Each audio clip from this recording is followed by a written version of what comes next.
What's going on, everybody? All right, I just threw out Stacia's 3 rods. I've got the Meg Catch rod, throw that right there. And I said, you know what? I'm gonna wait till we go live. We're gonna throw Black Betty out right now, guys. We're gonna see how she handles. Let's go. Oh, Stacia's getting hit. Stacia's getting hit. Wait. I just got her rod out. She's getting hit already. Hold on. Get him. Hook him. Jerk it. That's a Freddy rod. A hook. Is he on there? Is he on there? Real.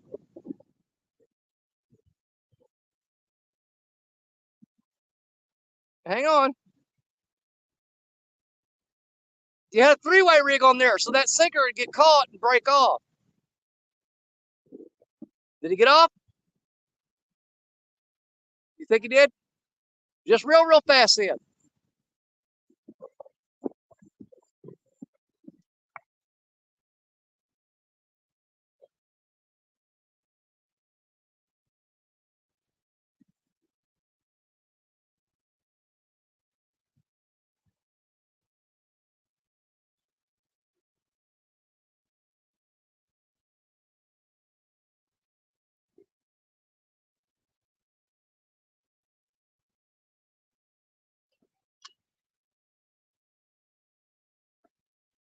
No, you're not dragging him on the bank.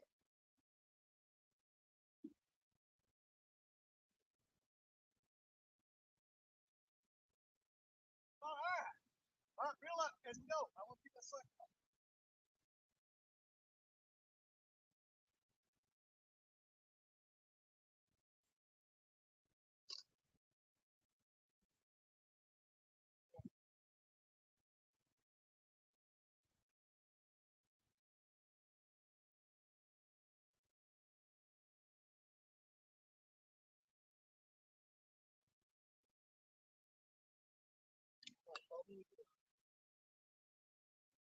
All right, Stacia.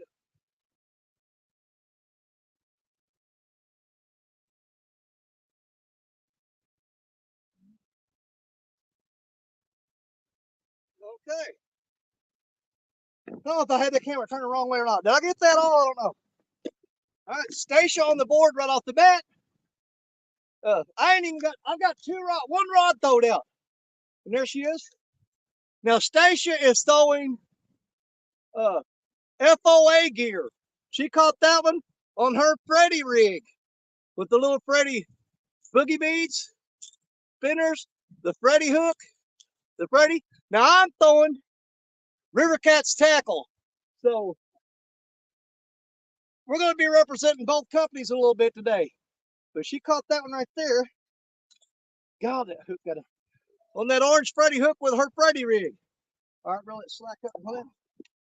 Then I'll take your rod, take your fish. They're showing the board already with one.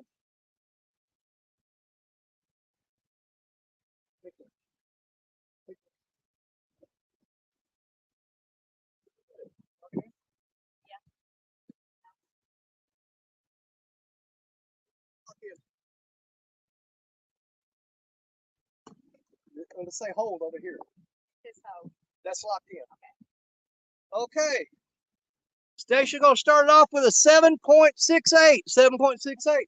Hold your fish up. Show him. Got him there? Gotta make sure you're on here good. There you go with a 7.68 right off the bat. I ain't even got my rods out. She's always doing this to me. Let me get her rigged up, get her back out there, and we'll throw Black Betty, guys. Girl gets me out of breath. All right, let me go out here and release him real quick. Better watch your other 2 rods.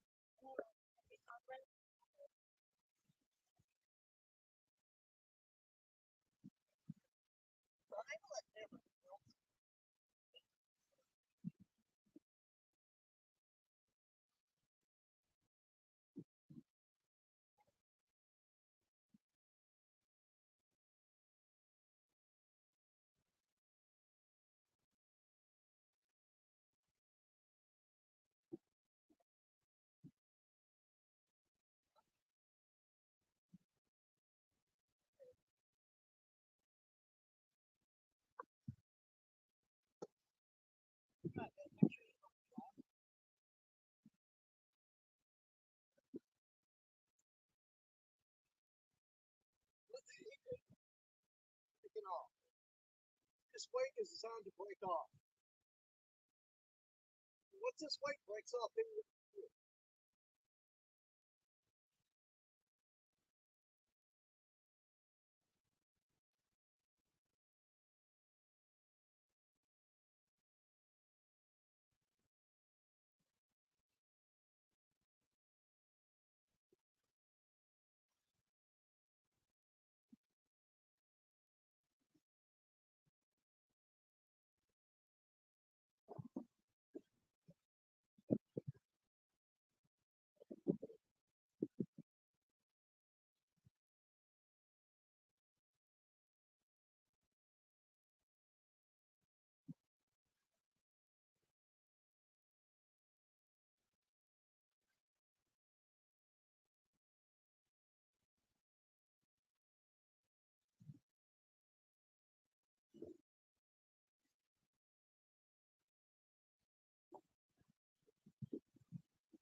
All right.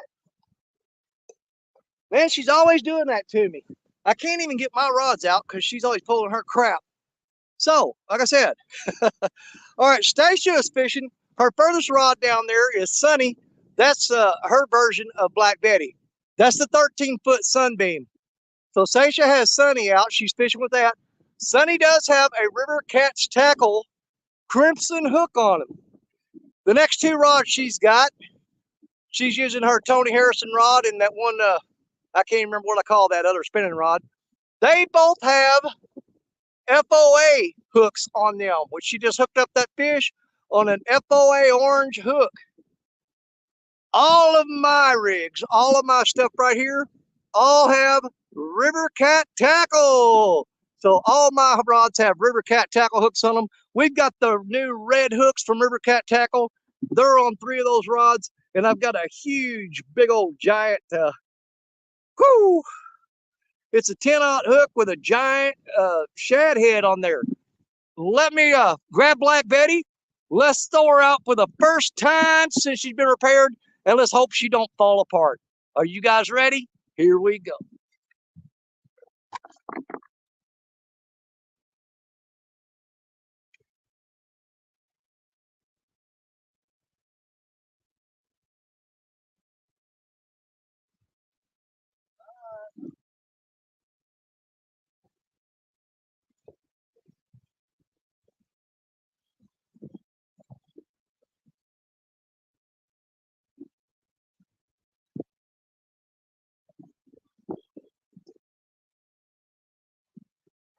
Oh, that's beautiful. Beautiful. Beautiful. Oh, what a wonderful feeling.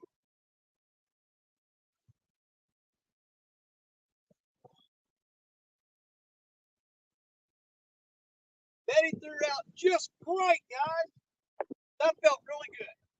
Let's get these other 2 rods out before Stacia catches her fish.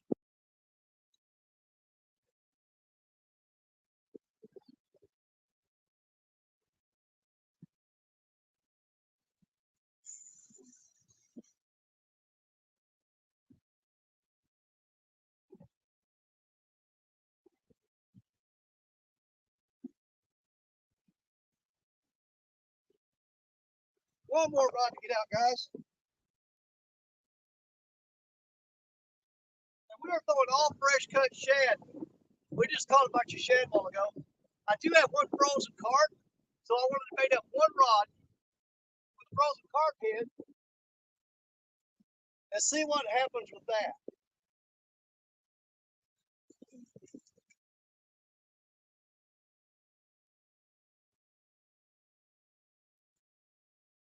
Okay, I think we are all made it up. Oh, I almost stood down on you guys. We do have a couple other rods with us that we may bait up and throw out in a little while. We'll see. But right now, we're going to go with those 7. Stacia's running 3 rods. I'm running 4. Every rod we have out has the fresh cut of shad that we just caught and packed on ice and ran over here with it. Except for the orange Uncle rod, which has a frozen carp head on it. Now, I haven't used much frozen carp this year. I've been using the fresh because it does really good. But since we don't have any fresh carp, we're going to try some frozen carp and see how that does today. Okay, let me see if I can see chat here. I'm going to try to go back, guys. Yay. Okay, and welcome in Angler of the Veal right off the bat. There's my buddy Don in here. And size matters, Andrew. I knew the Black Betty supporters. We're going to come out today. Let's see if she can get on a fish. Oh, we got her all fixed up. That felt really good, guys. She threw out there real nice. The handle's nice and solid. The only thing I've got going on different right now is I've been running 65-pound braid on Black Betty. I put 40-pound mono on her. Okay, so she's got 40-pound mono on there versus 60-pound braid. Mike Sampson, welcome in, Sampy. Good to see you, my brother. Brian B. Catfishing, my #1 brother out there. Love that guy. He's crazy as I am. Bugman22, my brother from another mother.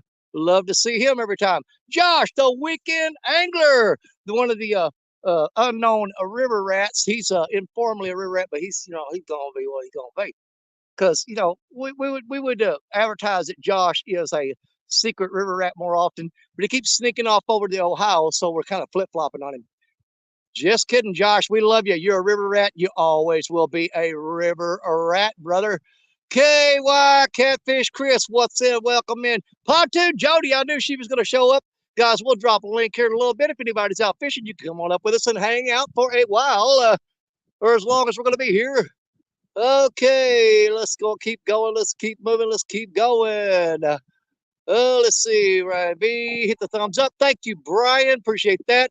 That's what I'm talking about. She is better than me. Stacia is one lucky puppy. I'm going to tell you that right now. It seems like every time I throw her rods out before mine, I can't even get my rods out because she's catching cotton picking fish. The woman is a beast. And she's got her lucky, she found a deer skull down there and she's got it laying beside her. That's her lucky charm today. Small water charters, John, welcome in. Start off with a fish. Good stuff. Absolutely. She does that to me all the time. Now you watch, when she catches a fish that fast, usually we don't catch nothing for a long freaking time. I hope she just didn't put the hoodoo pookie on us. Susan Jankowski, one of my high school classmates and longtime friends. Susan, welcome in. Good to have you in here. Love you, sis. Love you. Okay, let's see. Still rolling along, still rolling along. See if we catch up with somebody here. Jimmy Geiger, hello, welcome in. Good to see you in here. I'm hoping I can get through all you guys and maybe get a catfish on in a short period of time. We're working on it. We're working on it. Rob Fox, welcome in. Good to see you in here, my friend. Absolutely. Black Betty is immortal. God, I hope so, because I'm going to tell you guys the backup plan I had on that here just a little bit. Walter, welcome in, Walter. Good to see you. Joy Stewart. Hello, Joy. Tell that cotton picking Scott we love him, and good to see you guys in here. I think I'm almost caught up. Am I? Now, let me see here. Deadpool, welcome in. Good to see you guys. We got 32 beautiful people in the house on YouTube. I think we've got 5 on Facebook watching us. Oh, I got all that out and didn't even take one breath. How good is that, you guys? All righty, give me a few minutes to get settled down here. I'm going to grab me a drink of Mountain Dew. and then I'll start dropping. Oh, wait, Mad Cat's right there, baby, right there. Come on.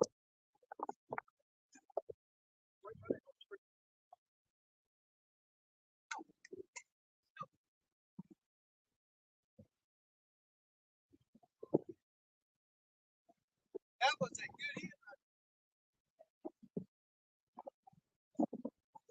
Come on. I ain't moving that wrong.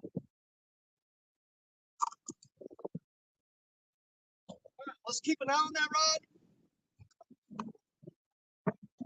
The yellow Mad Cat's rod, the Lisa rod, it got slammed, baby. But I've got a massive chunk of bait on there. And that fish probably just had to hold that bait and did not have that hook in his mouth. So we're going to let that sit. We're going to let it marinate. We're going to let him come back and see if he likes the first bite and see if he'll take another bite. Because that has the new crimson red river catch tackle hook on that rod.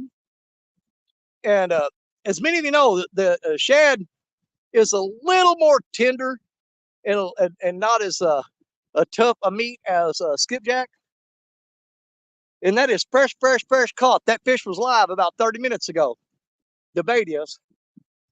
But we'll let that sit for a little bit, and we will check that rod and make sure he didn't grab just that big giant chunk of bait and pull that off that hook. He might have robbed us blind. I don't know. Struggling to see the screen here, and I keep kicking the tripod, which is really getting on my nerves. Come on now, get right, Danny. That's not right. Adjust. Get right. Trying to get my camera angle set here. There we go. All right, it's on that Mad Cat's rod right there. The Mad Cat's Lisa rod from Aaron and Lisa Elliott. Catfish Regulator sent me that rod, and she has been really good to me. She has given Black Betty a lot of competition, but you know what? They don't fight with each other. They're like sisters. They hang out together, and they team up, and they catch good fish. That's what they love to do. Okay, let's see. While I was doing all that, let's see who we missed coming in here. Of course, there was Joy.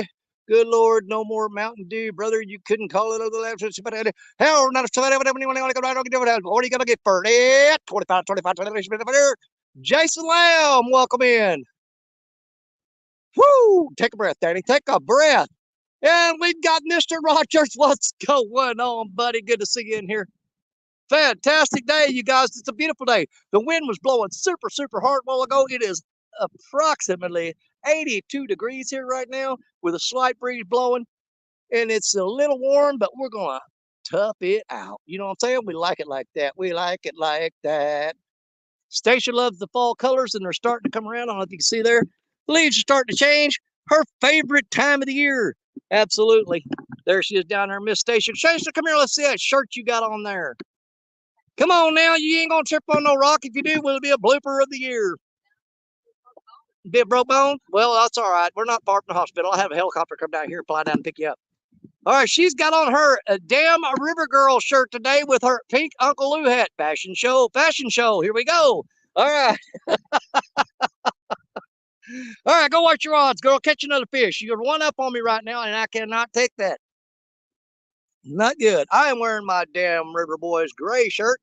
But she's got that, she got that set to her, the damn River Boys a girl shirt. It's got the boys scratched out and girls written in pink. Cool shirt, man. And it's a lucky shirt for her too, apparently, because she already got fish on the board, y'all. Avid fisherman. I'm trying to figure out a date sometime because I love fishing in the fall. But I want to try to hook up with Avid. I'm going to make a trip up north and go up there. And me and Avid are probably going to do some fishing before it gets real cold. I don't know how Avid handles the, I mean, he is the Bigfoot, the Sasquatch, the giant guy with all the hair. You think he'd handle cold weather pretty good. But I plan on making a trip up there with Avid before it gets too bitterly cold. Me and him try to get some fishing done. We'll see if we can make that happen. Okay. What was I forgetting? I wonder why she always sits away from him. That's exactly right. 922 Crappie Barbecue. You know me well, brother. All my real good friends know me well, and they understand. They understand exactly why my wife is way over there.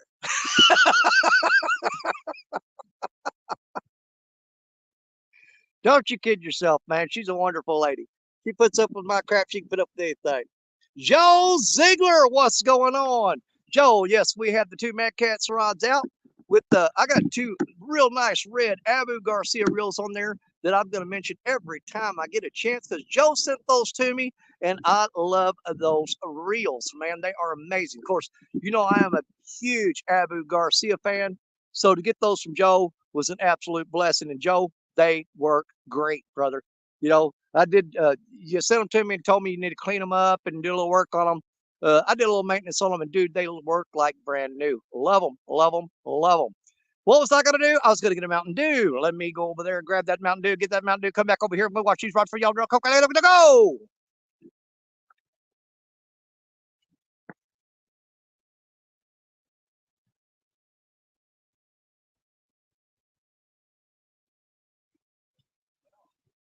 And I hope it ain't going to be a good step.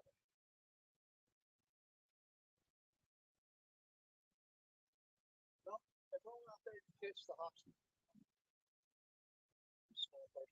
This is a deep hole.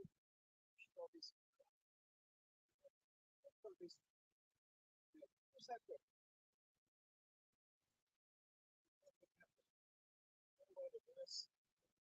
Not. It's trying to win. You have to go back and lift up. Because when you pull out like this, let's see this side of the rock. Just do the best you can. Just don't stab yourself in the leg with the rod holder when you pull it out of the ground. All right, I'll get a couple sips of this Mountain Dew, and we're gonna wait for just a minute, and then we're gonna check that Mad Catch rod because I don't want to be sitting here with no bait on the hook. Because the way he hit that while ago, I think that fish grabbed that bait and ripped it off the hook. I'm almost certain he did. I'm almost certain he ripped that bait off the hook. Now we do know we got rocks out here because it broke your breakaway weight off. So there are rocks here. I fished downstream last Sunday and didn't get hung up not one time. So I don't think there were that many rocks, but we're fishing a little closer to the swing dam. So there are going to be rocks here, guys. We are going to get hung up a lot today.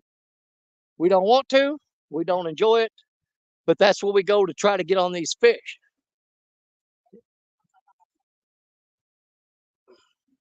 Well, that's him dragging that sinker and getting it stuck.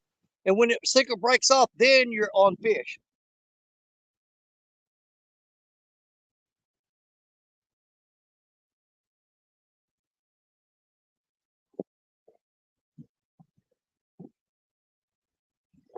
Oh, can y'all believe I killed that Mountain Dew that fast? Woo!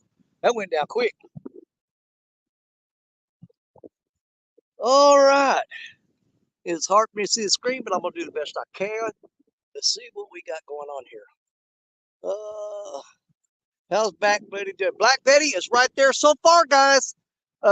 She cast it out great. Like I said, I do have a 40-pound mono on her, which is not, I know you guys always tell me you hate braid, you hate braid.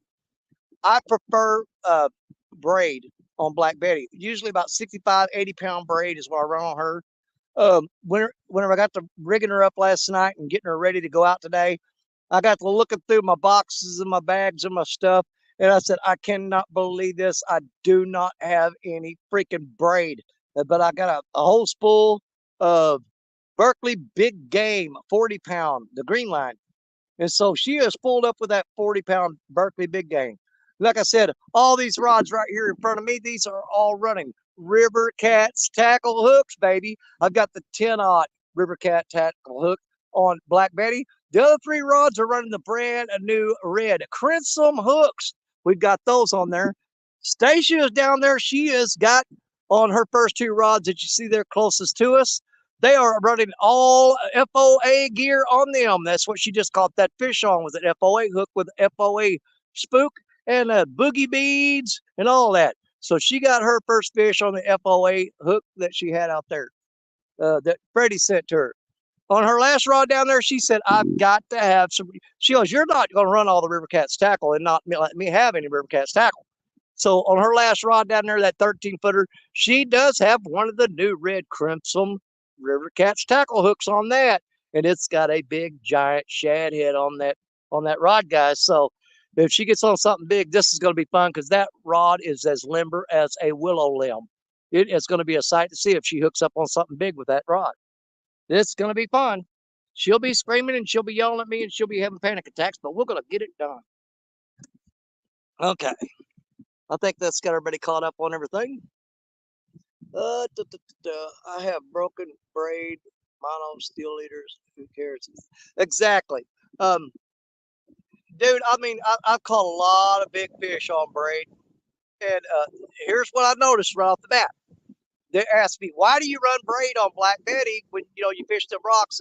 And yeah, you got a high chance of it rubbing rocks and breaking. Well, when I just casted Black Betty out with that 40-pound mono on there, she went about 3/4 the distance that she normally goes.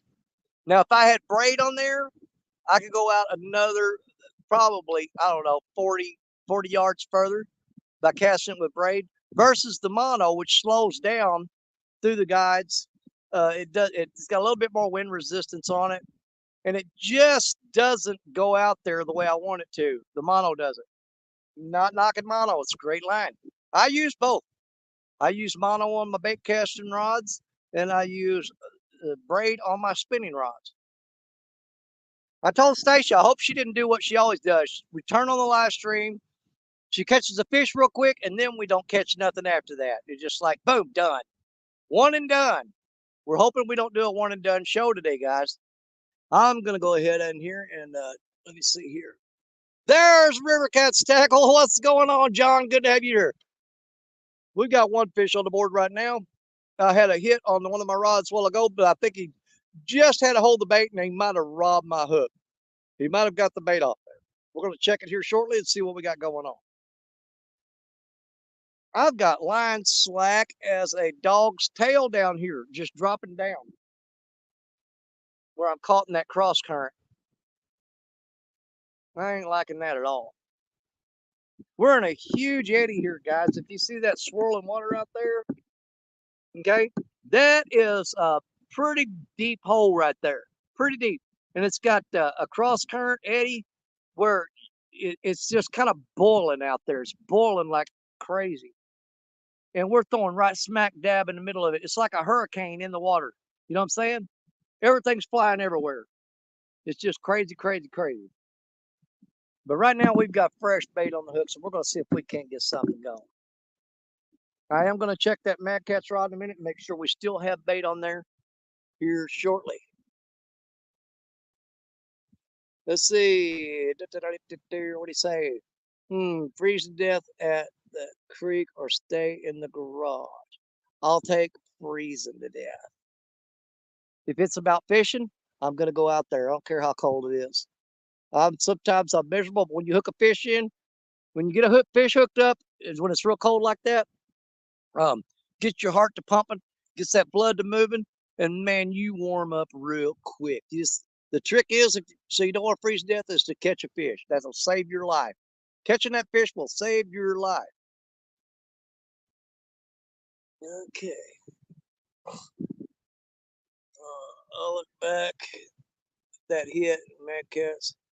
He nailed it good. Say it's gone. I think the bait's gone too because I put a massive chunk of bait on there, and I'm using that 8/0 crimson hook, and he would have had to get that whole thing in his mouth for that hook to do his job. And I think it was just a mediocre catfish that just grabbed the bait and pulled that bait off the hook. We're going to check it here shortly and see.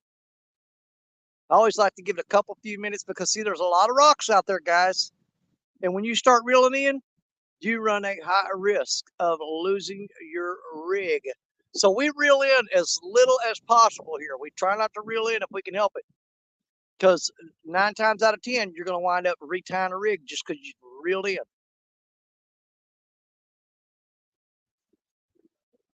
If that sun gets where it's in your eyes, you can move over to right there and look that way.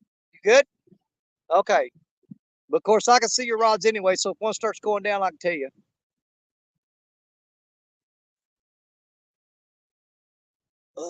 Let's see, what am I at here? I look back and that was, yeah, I saw that. Joe run into the cheapest crap they make because I got 4 spool for free. Hey, I've run a lot of cheap line a lot of times. That's awesome. I found 80-pound big game one time, so naturally I bought several spools. I still have plenty. For mono, I don't like to throw over 40-pound test for mono. Once you, for me, now, I mean, I'm not knocking it. If you guys know how to use that stuff, then you're just better at using it than I am. But once I get heavier than 40-pound test on mono, it just, when you cast the rod, it sounds like a helicopter taking off. It goes, taka, taka, taka, taka, taka, taka. You know, when it goes through the guides, you know what I'm talking about? That big heavy line. It just sounds really choppy going through the guides on the rod. And I like a smooth, clean cast. You know what I'm saying? And that's what I get out of braid too. You know, it doesn't do all that whacking the rod guide sound when it goes through there. You don't get all that. See, all her lines are pulling that way, and all mine are pulling that way because we're in a cross current section. Where if I throw out there, it pulls her rods toward the wing dam, and where I'm throwing at, I'm in that caught in that eddy. It's pulling mine away from it. It's a freaking mess, guys. We're just throwing the rods are just going everywhere. The lines are everywhere in the water. We throw them out there, and the current takes them wherever that wants to take them. And we're throwing 5 and 6 ounce weights right now.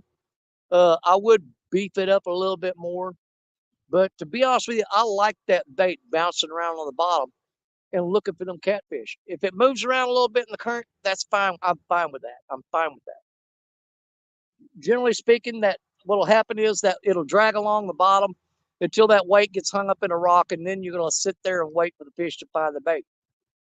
That's also, like I said, the reason that we don't reel in a whole lot to check baits is because if that rod's not moving, if it's drifting along the bottom, and then all of a sudden it stops moving, you can bet your bottom dollar that that weight is caught in a rock and it's holding that bait there. So the last thing you want to do is reel up and break that weight off. You can't afford to give away weights just that often. I can't do it. You don't want to just be throwing away weights just to be throwing them away. And I tell you what, let's drop a link. Let me get up here. I meant to pin a link on this before I left the house, but we were rushing around and I completely forgot to do it. More post comment, paste, and chat. Let's see. There's the link out there.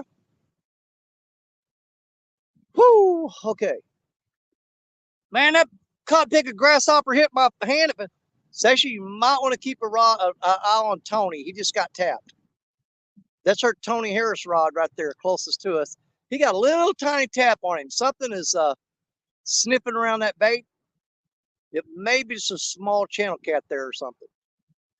There are a lot of channel cats right here in this spot.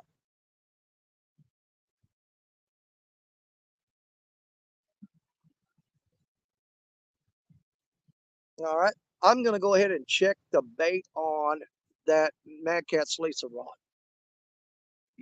And hope that it ain't hung up.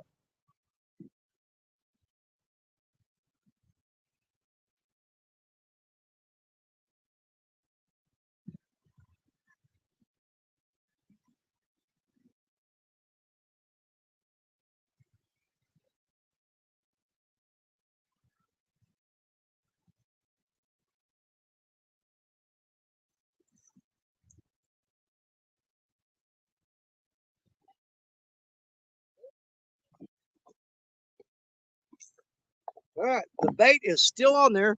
There's that. I am going to freshen this up though, I think. I don't know. That still looks pretty good.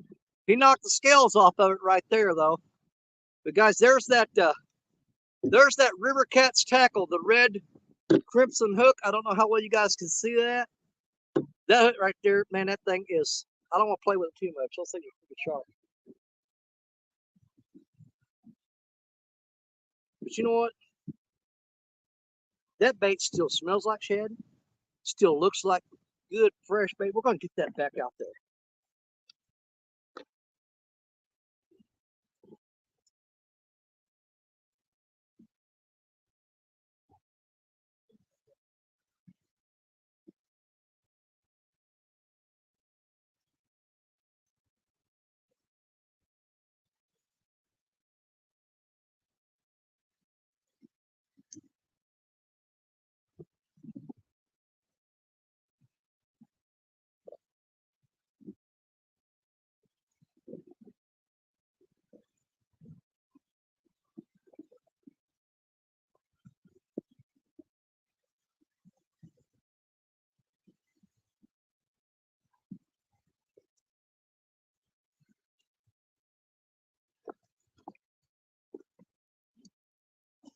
Yeah, you can actually see on that that piece of shad where the tooth pad off the catfish grabbed that shad and just peeled the scales off of it. I mean, he scaled it pretty good. So that bait is still pretty fresh. It's not been in the water very long. We're going to go ahead and throw it back out there. Let's see. Yeah, there's a guy just came down. He's fishing right. There's a guy just came up fishing right there in the very corner right there. So I generally catch a lot of channel cats right there in that spot. And he may do pretty good there today. We'll see. Well, you got a honeybee flying around you. Well, that's because you're so sweet. He's trying to get all the sugar off of you.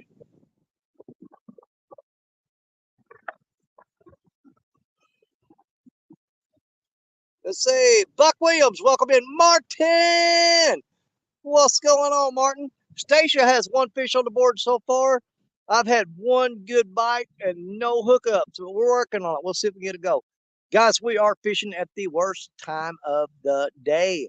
It's absolutely the worst time of day to be fishing. Generally, what you want to be here is around 7 o'clock in the morning till about 10. That's when it's fire. 7 to 10 is the fire time for this spot. We know that Hooks and Hammocks was live this morning. We were watching them, hanging out with them. So we weren't in any hurry to get over here. We wanted to enjoy watching that show. Great bunch of people, good friends of ours. Chris and Telly were on there. Freddie from FOA, he was on there. Dustin come on there and he hosted for them a little bit. And I absolutely didn't want to miss that. I hung out and watched those guys as much as possible. And while we were getting ready to come over here. Fishing with Steve Mosley in the house. Welcome in, Steve. We've got one. What did your fish weigh a while ago? 7 what? 7.6 something? Is that what it was? 7.68, something like that. All right. Well, she's got one 7-pound blue cat on the board right now. Like I said, guys, we are in a tough bite situation right now, but we are going to stick it out and we're going to try to get on a fish for you guys. We will try to get on some fish for you. See what we can do. My lines are all sweeping the wrong cotton picking way. They're heading away from where I want them to go. Then I have got a giant donkey bait on Black Betty, and I'm just itching for her to go down. I'm wanting that rod to do something today. Come on, girl. Make Daddy proud. But we've already checked her out as far as being able to cast her out there. She's holding up pretty good. We'll see. We'll see what happens. Let me look. Where'd it go? I don't see it. Yes, that is an eagle. That is a bald eagle flying over our head right now. You would be correct.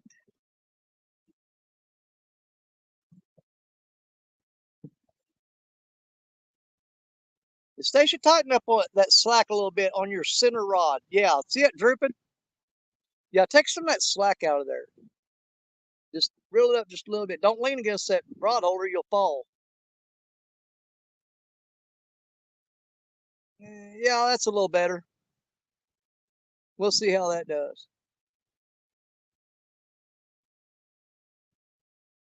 Oh, hey there, Skipjack. Cindy in the house. Welcome in, Cindy. Good to see you. Stacia does this to me every time. I'll start the live stream and throw her rods out, and she'll catch a fish within seconds. And then we just sit here looking at the rods doing nothing. She's one of the world's worst about doing that. She goes, I'm going to catch a fish really fast. You watch me. I'll get one good. You watch. I caught a fish. See? Yeah, see? Yeah, see? I caught a fish. Eh? Yep. Usually you'll get on here, you'll catch a fish within seconds of the live stream starting, and then just sit there and do nothing. But I don't believe that's going to happen today. We're just going to keep these rods out there, let them baits float around in that eddy, and see if we can't get something going. Pretty deep section right there, so we are fishing a deeper hole, and maybe we'll get on some good fish.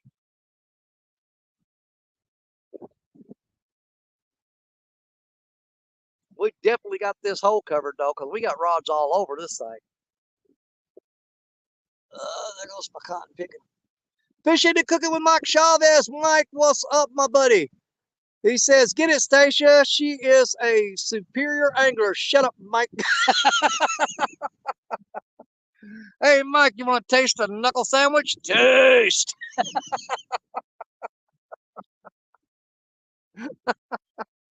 uh, you know what? I'm always tickled when she gets on fish, though, because Stacia, she hasn't fished with me for a long time. So for her to get out here and get on a few fish every time we go out, that is a big time win in my book. Absolute win in my book. It's got her fired back up where she's more excited about doing some fishing. Of course, fall is her favorite time of the year. If you're going to get her out on the river, it is not going to be in the spring because it's still a little too nippy. It's not going to be in the summer because it's too dang hot. It's not going to be in the winter because it's too dang cold. But she's like Goldilocks. You hit her in the fall and it's just right. Yeah, sometimes in the spring is good. But fall fishing is probably my favorite too. I'm not gonna lie. It's when I love to go fishing.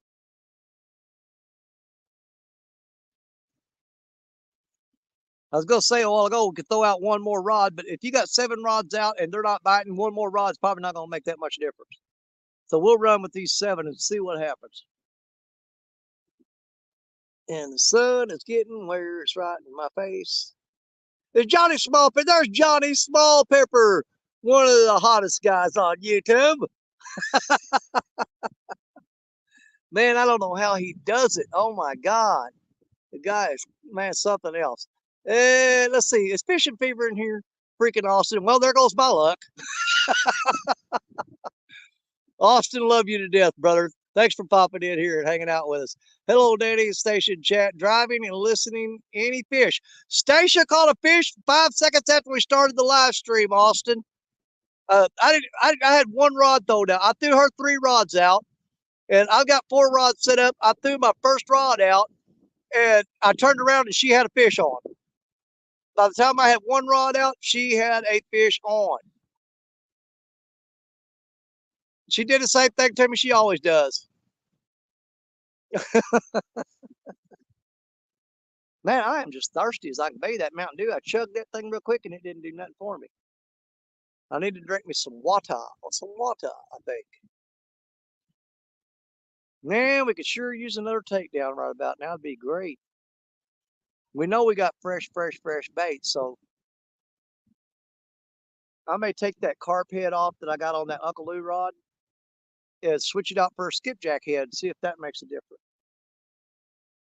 Because I am using, that is a frozen carp, and I generally don't use frozen carp. I usually catch them fresh right before we get here. But we went to our bait spot and threw the net probably about 15 times, and all we came up with was shad, gizzard shad, and we came up with a lot of them. We caught a ton of gizzard shad. So today our primary bait is gizzard shad. We do have some frozen skipjack and 1 frozen carp. I don't have any skipjack out on the hooks right now. We may throw some on here in just a little bit. We'll give it a shot and see what happens.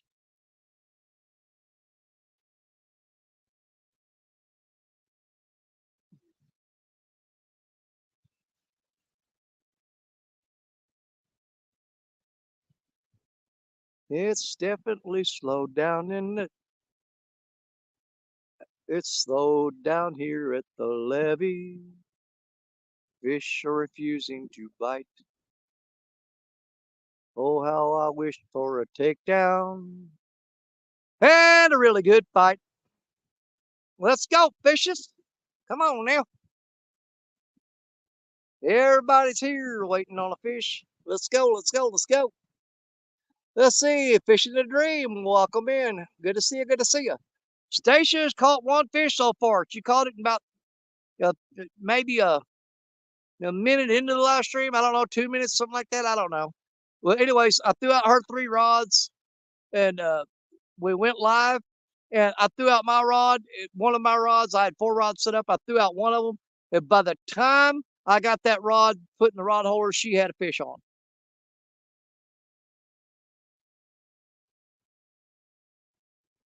You know, we found a lot of spots like that around here. We're fishing the deep holes that we know where they're at because we fished these spots for, oh my God, for pretty much most of my life. Uh, and we'll go to a deep hole and throw a rod out, and a lot of times you'll catch one fish right off the bat. I mean, almost immediately, and you'll sit there forever and maybe get a few more out of there. But you can go to the next hole and throw it out there, and right off the bat, almost immediately, you'll catch a fish, and the same thing. But when you got this much gear to carry, and you've got to carry it up and down rocks like that, okay, you don't do a whole lot of moving. I mean, it's man, there's a lot of freaking rocks down through here, and to move from one hole to the other, it's just not doable, guys. Not for me. If I was 15, 20 years younger, yeah, no problem. But I like to come out here and sit down and relax. I don't want to come out here and work. I don't want to work that hard. Oh. Do what? No, she don't do rocks. I have to carry when carrying gear down here. She'll make one trip down carrying stuff, and she'll have both arms loaded down. She goes, "I'm going down there one time and one time only, and you're on your own after that." So she'll carry down as much as she possibly can on the first trip, and then she'll set up her chair and she'll sit down there, and then I'll have to go back, one maybe 2 more times to bring the rest of the stuff down.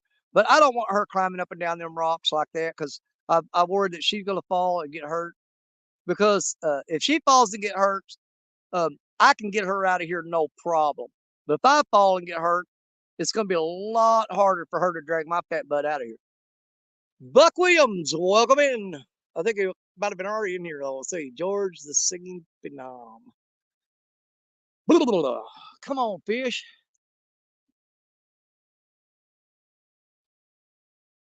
Man, it was just like one and done. Bite and gone. I'm starting to wonder if they're out there on that main current seam right off the tip of that wing dam, or they may even be a little closer to shore or right there off them rocks. I don't know. Not sure. I do have 2 lines stowed out a little closer in here, and I've got Black Betty way out there. She's way out there in that where that water's all boiling and rolling. That's where Betty's at. I've got a good heavy 6-ounce weight on her, and it's just that spinning around in a circle. She's not going left. She's not going right. She's just kind of sitting there in one spot. But that current is just swirling around out there and holding that line in one spot. So it doesn't take that much weight to hold it there.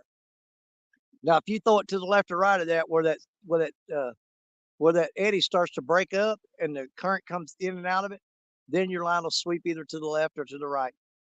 It'll go upstream or downstream, depending on which side of that eddy you throw it on, will determine which direction your line will go in the river. If you throw your line on the upstream side of the eddy, it pulls it to the upstream side. If you throw it on the downstream side of the eddy, it pulls it downstream. If you throw it right in the middle, it'll stay right there. I don't know. Something about physics. I don't understand it. Don't care. I just know I throw rods out there. Oh man, it's that time of day where I can't see the screen at all. Let's see, Fishing the Dream. Uh, John Boy, what's going on? John Boy says, hello, Danny and Miss Stacia. She's waving at you, buddy. Come on, rods. Man, I'm really hoping Betty can get on a big fish today, man. She's she's in recovery right now. But we said, you know what? Best physical therapy for you is to get right back out there, girl. You got to get out there and get on something. And we shall see.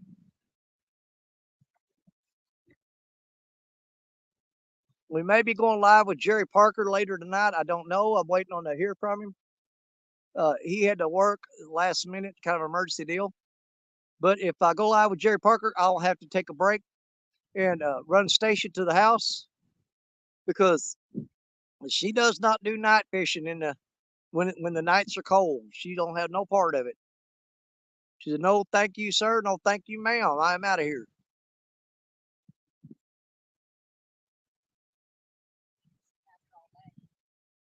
You know, I get it. Ain't nobody gonna force you to if you don't want to. I I'll take what time I can get from you out here and be happy with it. Don't bother me none. Plus, if we sit here for a long time and don't get on nothing, well, you know that what I was fixing to say ain't necessarily true. I was gonna say if I fish here all afternoon and don't get on a bunch of fish, then I'll know not to come back here tonight with Jerry Parker's live. But that being said, it might be a night bite here, which means what you want to do is get right back in this spot. I don't think I will. I think if I had to come back, I'm going to get somewhere where I can just drive the truck up to the bank and unload everything. Because we had to walk probably it's not quite a half a mile, I don't think. Maybe half a mile carrying all this stuff in the cart. Yeah, about a half a mile walk to get here. So I don't want to do that in the dark. I'll pass on it. Thank you very much.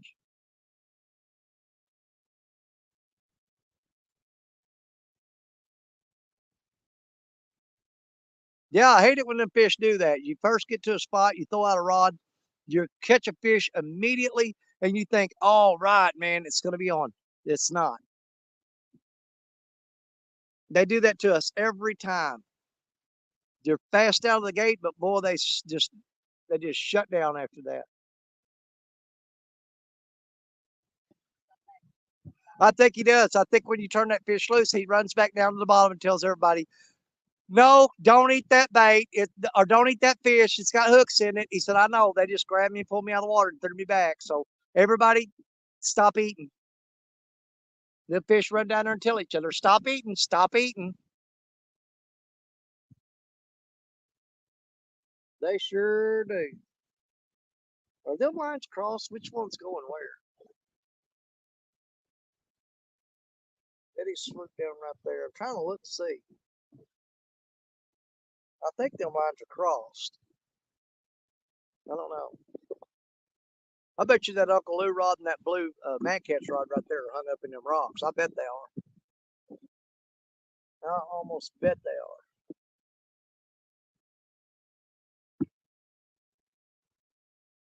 Till 5, wild action. Welcome in. Good to see you.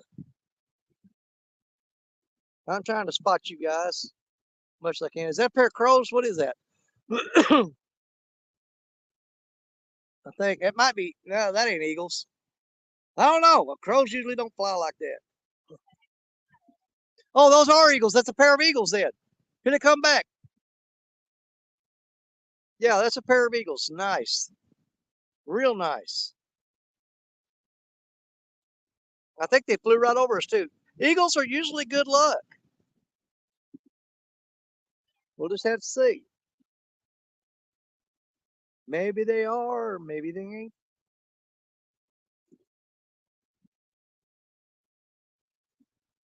But if I wouldn't break my neck, I'd walk my butt right out to the end of that wing dam right there and fish that main river. That's where I'd love to be. Guys, I just don't have the energy to carry that kind of all that gear out there and a camera and all that and falling on them rocks. I just ain't doing it. Not gonna do it. Not gonna do it. Not gonna do it. Not today.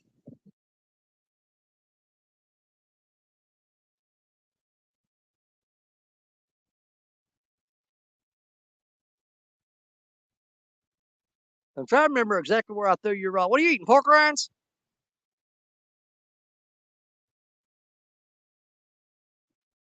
She didn't bring me no pork rinds. Did you bring enough for everybody? Ah, that's too far. I ain't that hungry. I ain't walking all the way down there. Phil Stillwater! Chad, what's up, buddy? Good to see you, my friend. We got baits in the water, but getting no bites. Stacia caught one, like I said, right off the bat. As soon as we started the live stream, she hooked up, got a fish. And I had one good hit on my yellow mad catch rod, the bolt, the Lisa rod, and nothing since. They just shut down on us. Again, I want to point out we are fishing the worst time of the day to be in this spot. I know that to be a fact. It is the worst time of the day to be fishing here, but that doesn't mean you won't catch fish. You just won't catch as many. You can still get a fish, which we've already proved that. She got one. But you're not going to load them up like you are on the prime time. Early in the morning and late at night right here is a killer combination. Fresh bait thrown out there at the right time, and you can only fish with 2 or 3 rods because you throw out any more than that, it's just they're just going to tear you up. They're going to put a whooping on you. But this spot is really hard to get to, though. If you had a boat, you can get right up in here on it. But as far as walking to it, nah, it's a pain in the butt. A lot of trouble.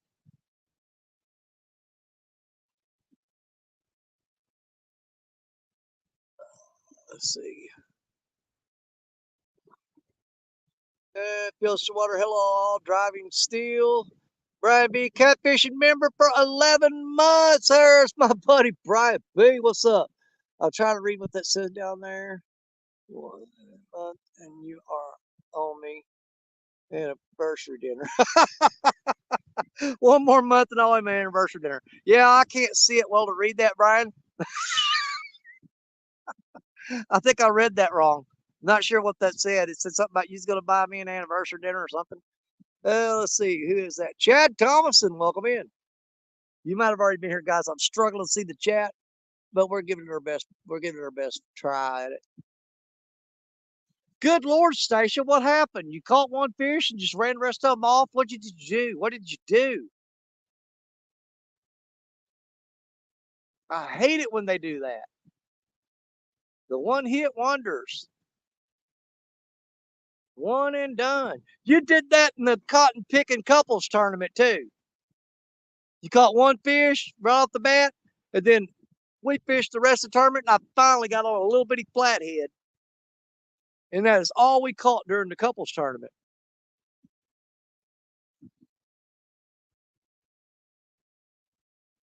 We were actually upstream from the spot where I fished the keep it or toss it tournament.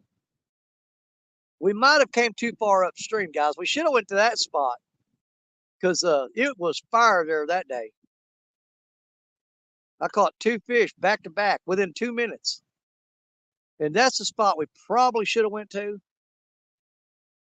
But we didn't, and I ain't moving. Gray Wolf Outdoors. Good to see you. Good to see you. All my membership got canceled. Hold on here.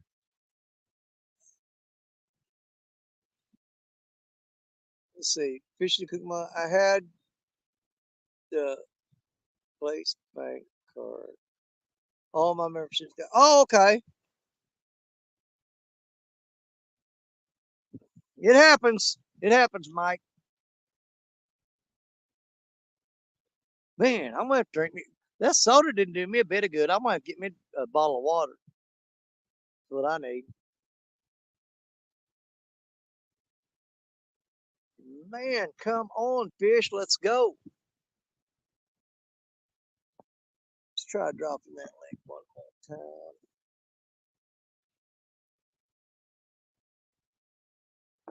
I'm waiting to hear from Jerry Parker to find out if he's going to do a live tonight. He said he wouldn't know till almost right at dark, I think. He said it'd probably be close to dark before he knew for sure if he was going to be able to go live or not.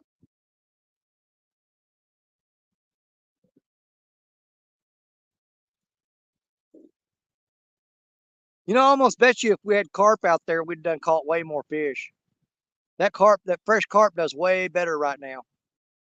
I mean, that fresh shad is good bait, but I think right now the fresh cut carp is the ticket. And that's the bait of choice. That's what we want.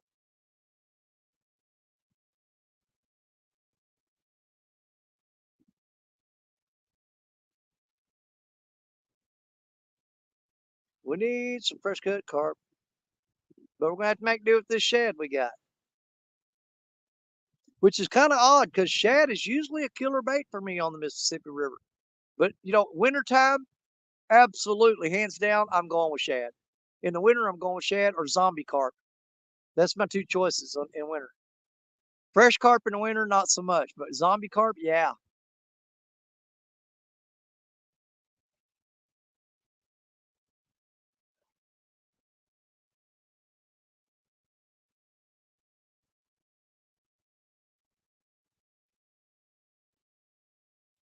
I don't know, I'm starting to feel like we're going to be sitting here struggling for a long time waiting on a fish. That's what it's starting to feel like.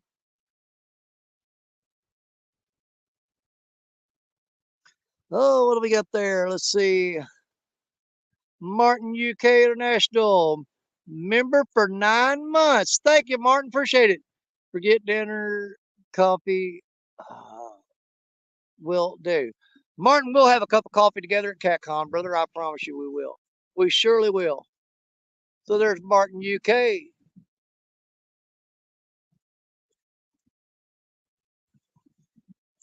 I'm going to build like a box that goes around. Oh, man, somebody was in the basement and I missed them. Oh, man, who was it? Somebody was in the basement. I just now missed them. They left out there before I got there. Whoever it was in the basement, come back and I'll keep an eye out for you. It's hard for me to see this screen in sunlight. Here, I'll drop the link again so you ain't got to hunt for it. What did I do? Dadgummit.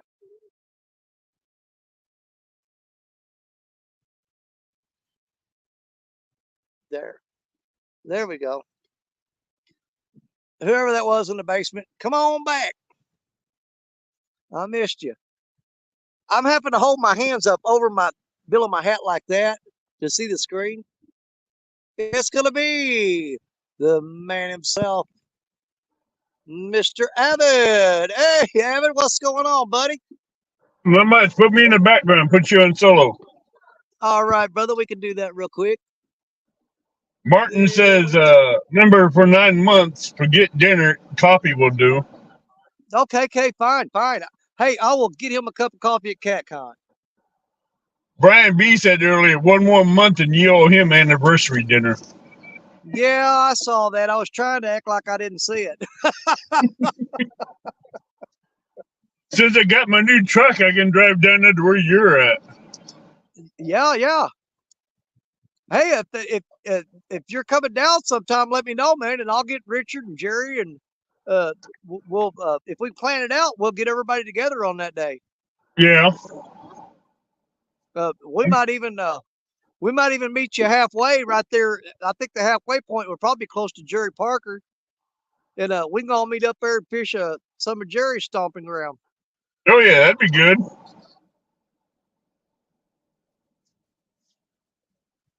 Yeah, I That'd think be Jerry's really going to good. try to go live and maybe do a River Rat show later this evening. He won't know until later today. So he didn't want to post a link saying he was going to do it because with work it's kind of right now he's not sure one way or the other.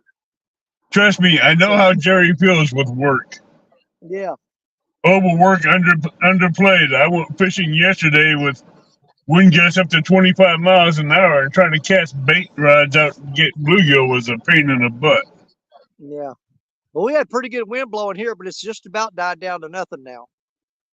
Today is better than it was yesterday. Yeah. 15 to 20 mile an hour wind gusts on the lake, and you're trying to catch bait.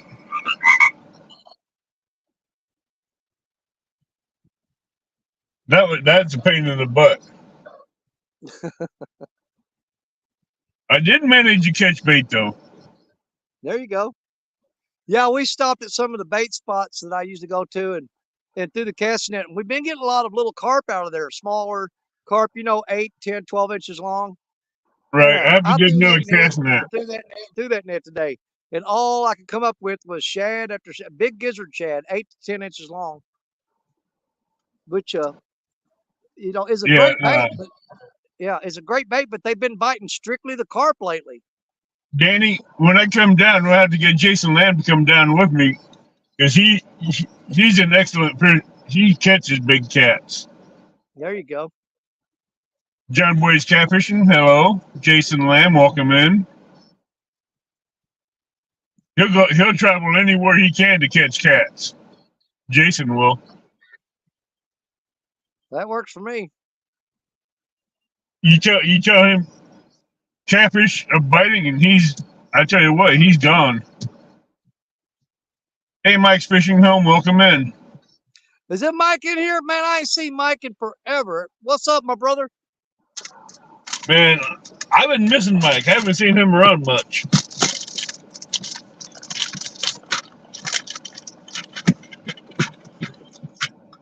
Yeah, you I've mentioned. got several. I've got a big bucket list of people that I want to fish with, and Mike's been on that list for a long time.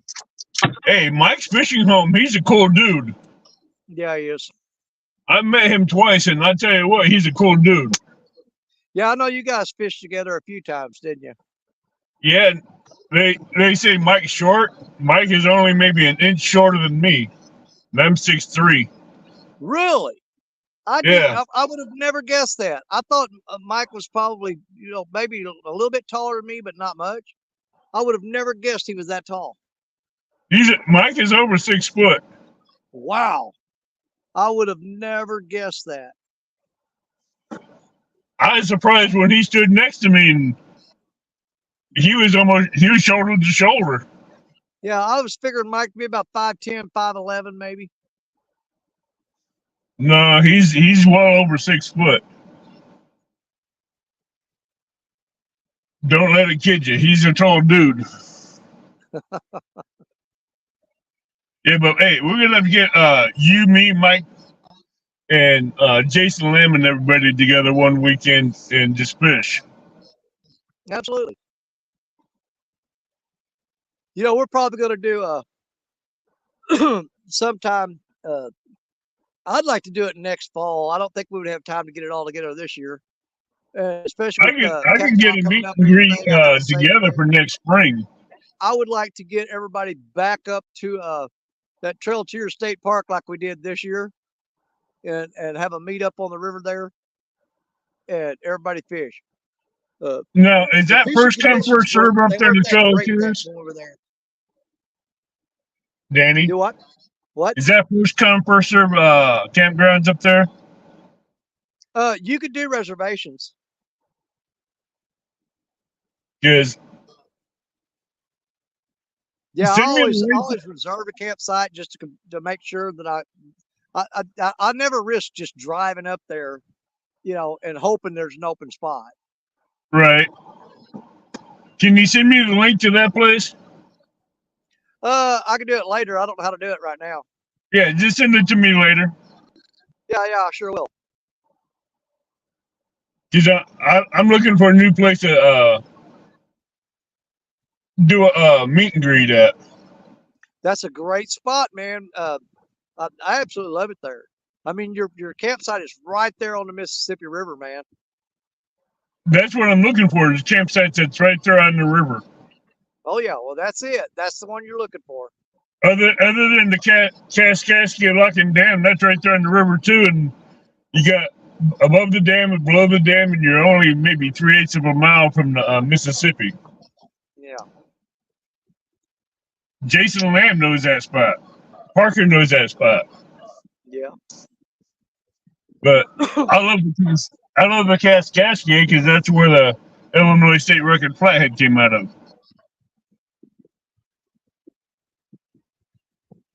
Hey, Indiana Chris.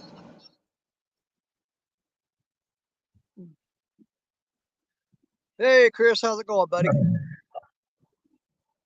Yeah, I'm selling my Ranger, and I bought me a 2003 Dodge Ram 1500 with only 63,000 miles on it. Oh, nice.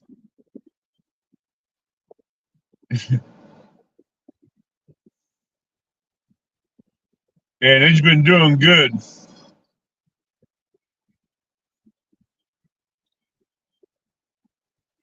Oh yeah, Mike's fishing home don't know I don't have a Ranger anymore. First time I've seen him.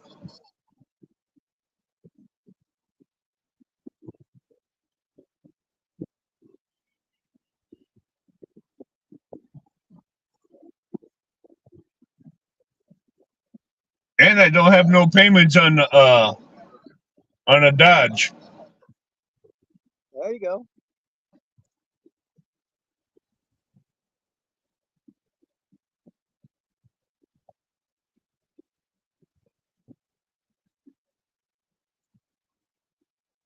That looks like a beautiful spot where you're fishing.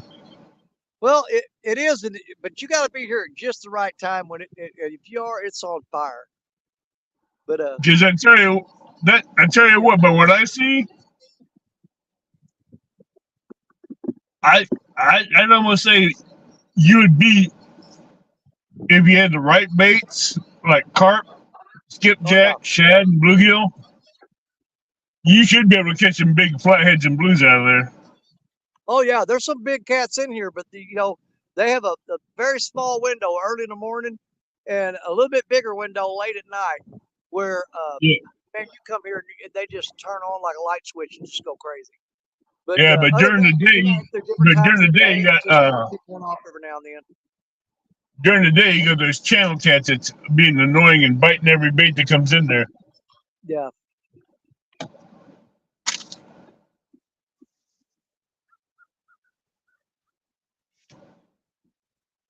I still have a rod for Jerry Parker I got to bring down. Oh, really? Yeah, it's a 12-foot heavy action Okuma. Well, as everybody knows, Jerry Parker is running short on rods. He's only got like 50 of them now. Rods. He's got so many daggone Mad Cats rod, he could open up a store if he wanted to.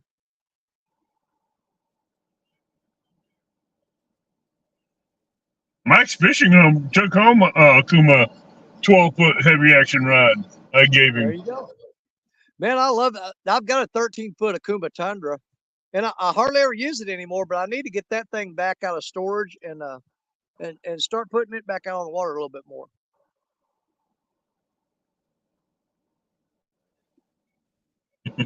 Man, the fish are flopping right down there. That's stripers.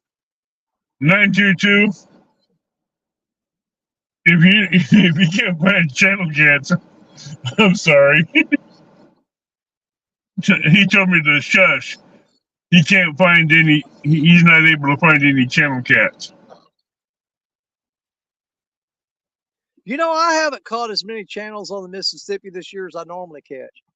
We normally get on quite a few channel cats, but usually like early winter is the prime time for me to get on channel cats here, though. When I'm fishing the Mississippi, when I'm fishing the Mississippi and the Kaskaskia, I don't catch channel cats. I just find the blues and flatheads and gar. Yeah. A lot of times you don't start getting on the channel cats until the flatheads start. When the water gets cold enough that the flatheads are shutting down, that's when you start picking up on the channel cats a little more. Yeah. Yeah, because they do not like to be up in them spots when them flatheads are active. And Oh no, they get eaten. yeah, but boy, when those flatheads shut down for the winter, the channel cats will move right up in there. Hey, Rowdy Royal, welcome in. Hey, Rowdy. 922, you just gotta scout and read the riverbanks.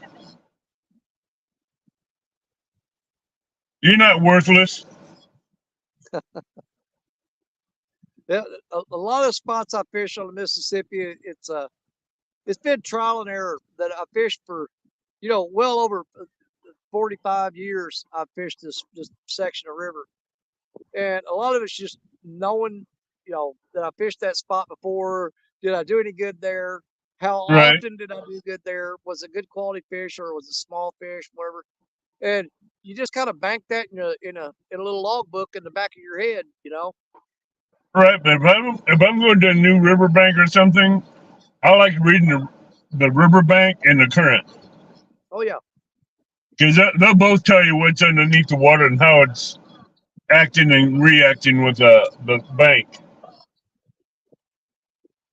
The water will tell you a lot, especially with the shoreline. Yeah. Because generally what you see above the water, that continues on into the water, at least for a little bit anyway. If you've got a steep slope, then it continues to drop off for a while anyhow.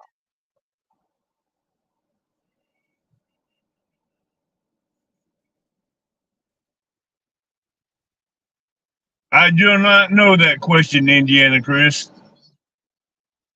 What's Chris asked, did Danny and Rusty get over their disputes? I don't have a problem with him. I don't know what his deal is. I have no clue what the issue is with that.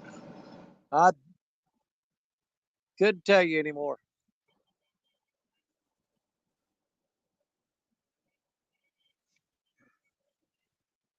I just wish the guy well, and he has his thoughts and his attitudes and his qualms. I just leave him alone. Well, I just, I was trying to worry about it. I don't worry about it. There's people that like it, there's people that don't, and you just got to kind of, right. They're entitled to their opinions. I wish him no ill at all. Good luck to him. I agree with you. I don't wish no ill will. All I can do is pray for him and forget him.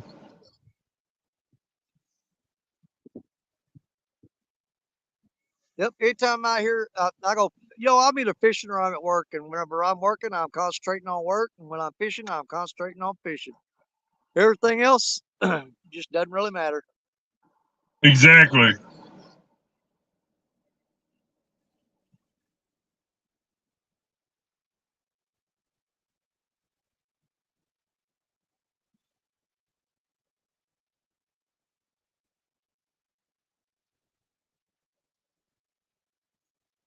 Well, we got one fish out of this spot says we got here, but I'm really starting to wish I'd actually walk down the road, and we passed up the spot that I wanted to go to, and I'm starting to think that probably was a bad choice. But we did want to get down here because I wanted to fish really close to this levee, the wing dam, and see what we could get on down here. I know. Betty's down. Betty's down. Get him. Oh, did he come off? 922, where are you located at? Oh, he came off. She was bent, baby. Dude. You missed it. Woo. Did you see that? Man. He had her bent over. Dude, she got took down hard. Yeah, and you lost the bait, didn't you? No, I still got it. Big shad head. Okay. But he's got all the scales knocked off of him. We're going to go ahead and take that shad head off and put a fresh one. That was a hit, buddy. I mean, that thing. slammed it. Now, this goes back to what I was talking about earlier. I usually run braid on Black Betty because Betty's got a lot of give to her. Okay? She's got a lot of give to her. Now, when you combine the give of that rod, the bend of that rod, with the stretch of mono, you do miss a lot of hookup. Now, if you've got braid on this rod and it's real stiff, man, when they pull that hook's going in them. But we're gonna put on a fresh shell head and get that bait back out there. That was a hell of a thing. That's why I like my heavy action rods with braid. 922, I can't help you if I don't know where you live.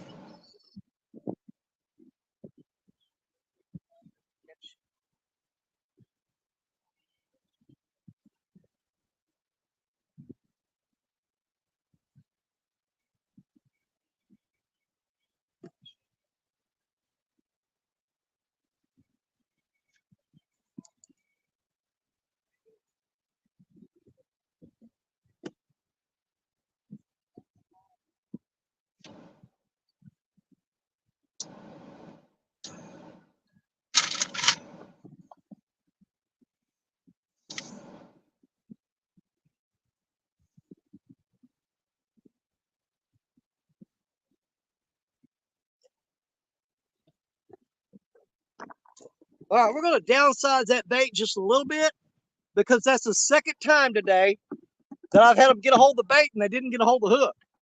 So we're going to downsize that a little bit. I think they're short biting me already. Danny? Yeah. Yeah. I suggest putting a stinger hook on that bait. Yeah. Leaving that big bait on it, but putting a smaller hook towards the end of it. Yeah. I may do that a little bit. Matter of fact, I want to get this rod back out there right now. So what I'm going to do now, I'm going to downsize the bait. And while I'm sitting here, I'll probably make up a stinger rig and have it ready to go. So next time I reel it in, I'll probably do that. Man, that's a good thing down there. Daddy held up pretty good. Should get all right.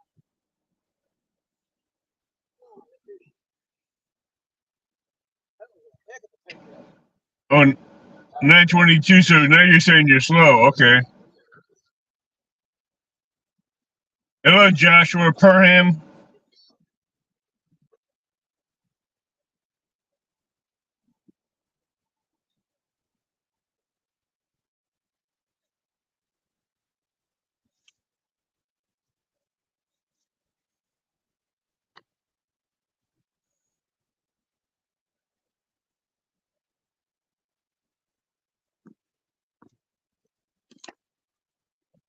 Well, I can tell you right now, I am not liking this mono on Black Betty. I mean, it's good line. It's Berkeley big game. 40-pound test, but sounds like a helicopter with a casket. I honestly believe if I'd have had braid on there, that would have hooked up. But I don't know. It looked like he had a hold that. That was the biggest piece of bait that I had out, and it looked like he grabbed about half that head. So yeah, we're probably going to rig us up a stinger hook on there. Joshua Perham came in. Fishing with Steve Mosley came in. Yeah, Steve's been here for a little bit. If I'm fishing with big baits and they start short biting me, I'll put a stinger hook on there. Well, that's the second short bite I've had today. Uh-oh, I'm getting a little twitch on that blue Mad Catch rod right there. Just a little twitch. He just barely bumped it. That's acting like a channel cat.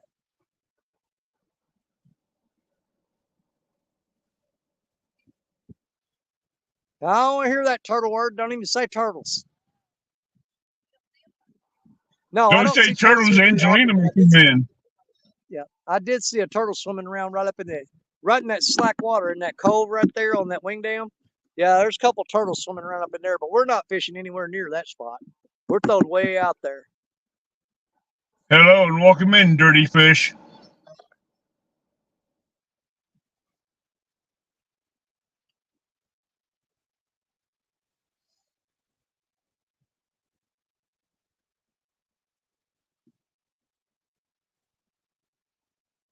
But the that fish was pulling really hard and putting a lot of pressure on Betty. Had her been over about halfway, and that handle held up perfectly. So I think that for at least for a while, that repair job we did on her is going to hold up just fine.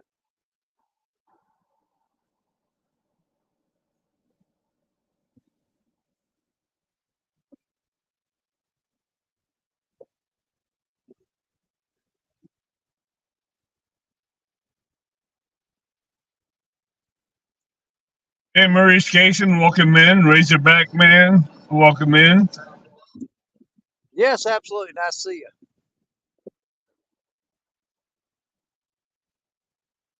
Man, that was a beautiful takedown. I wish that fish would have hooked up.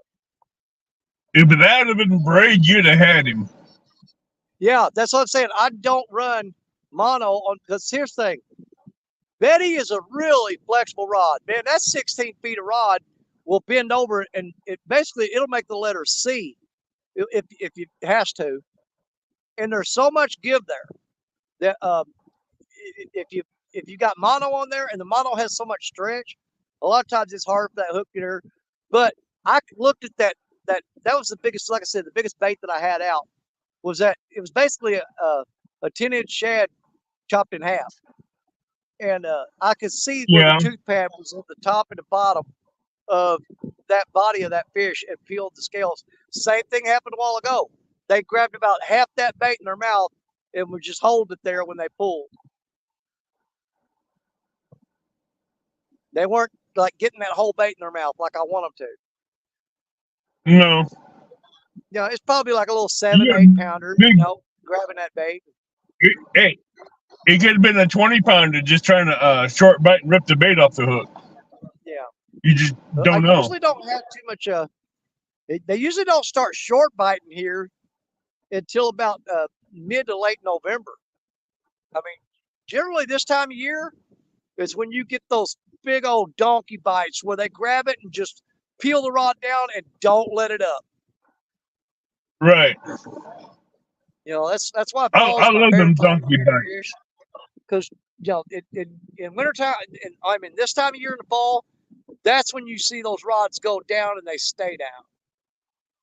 Right. I love those big bites when you got those heavy action rods just bending over with braid on it. Oh God, yeah. Just keep going. They pull it down and just pull it down and see how far they can pull it down. They go as far as they can with it.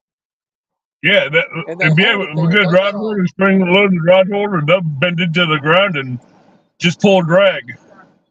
Yep. You hear that drag peeling and you know you got something big.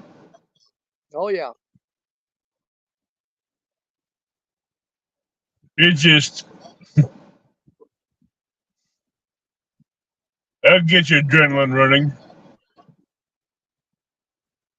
Yeah, I had about like I said, a half of a shad on there. There was a 10-inch long shad, chopped it in half, and I had a 10-aught hook on that with a really wide gap.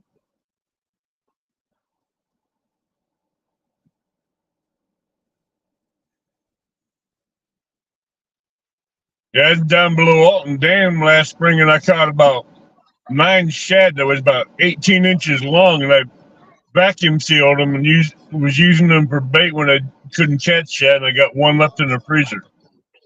There you go. He's about the size of a small football. Generally, shad, anything over 8 inches to me freezes better. Once they start getting smaller than that, they don't freeze well for me. No, they don't. You start getting a little 3, 4, 5-inch shad. Most of the time, I'll use them. If I catch those that I'm fishing on like a Saturday, I will use them that day. I will keep them on ice and in a bag, and I'll take them home and I'll put them in the refrigerator to keep them cold.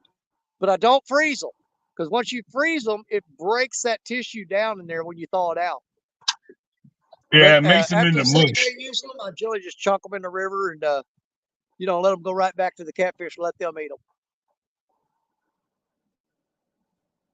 Stacia, your middle rod, keep an eye on it. It just got whacked. Yeah, she got a good hit on that middle rod and put slack in the line. He just thumped it.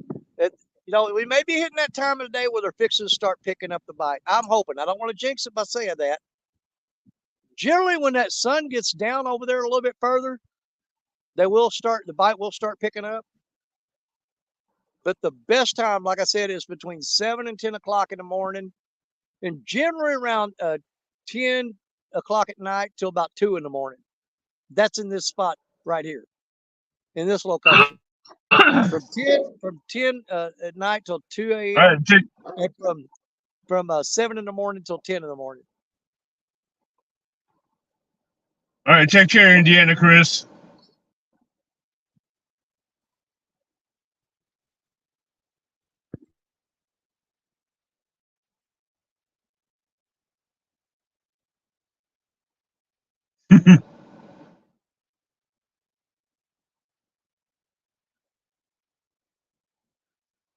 Welcome in, small water charters. Hey, John, what's going on, buddy?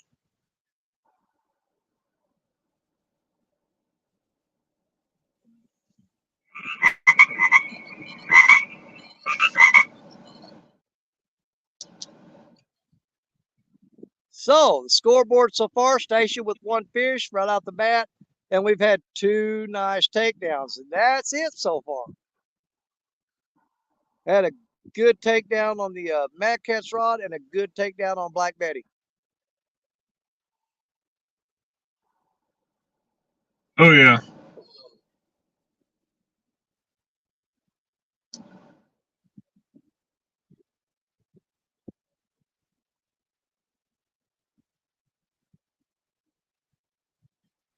Yeah, I think about it, but right here in this pool, if you see this like calmer water here, we're fishing right at the edge of that. Now, I didn't think about this. We've been seeing some massive, massive gar tail in the water. They'll come up and their tail come out of the water. So some of those takedowns may be just those big old gar. Man, there's some 5, 6 footers in there. They're grabbing that bait and pulling that Yeah, down, and as soon as they feel that pressure, they're spitting it out. But I didn't see any tooth marks on either one of those baits. So that tends to make me think that that is not the situation. Right.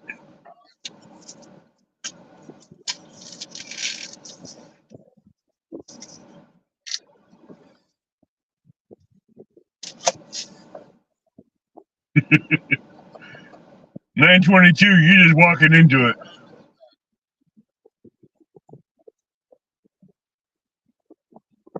Yeah, our wind's starting to pick back up.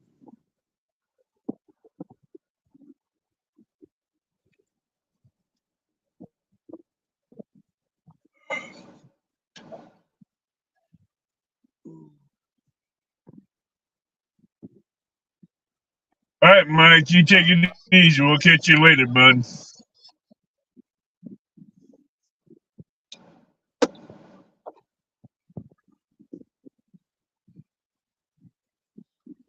I'm going to pop that link in chat again in case anybody else wants to come up and hang out. If anybody else out there fishing or just want to come up, hang out with us, you're more than welcome.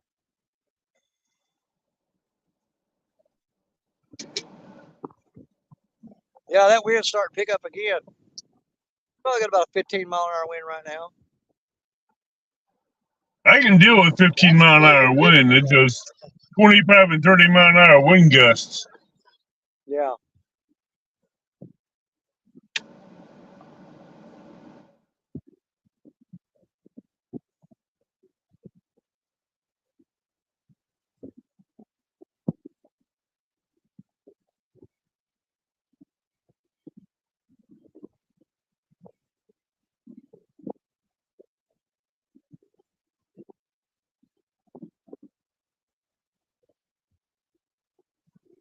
Yeah, I don't know how well you can see it, but basically it's pretty dry on the other side of that wing dam.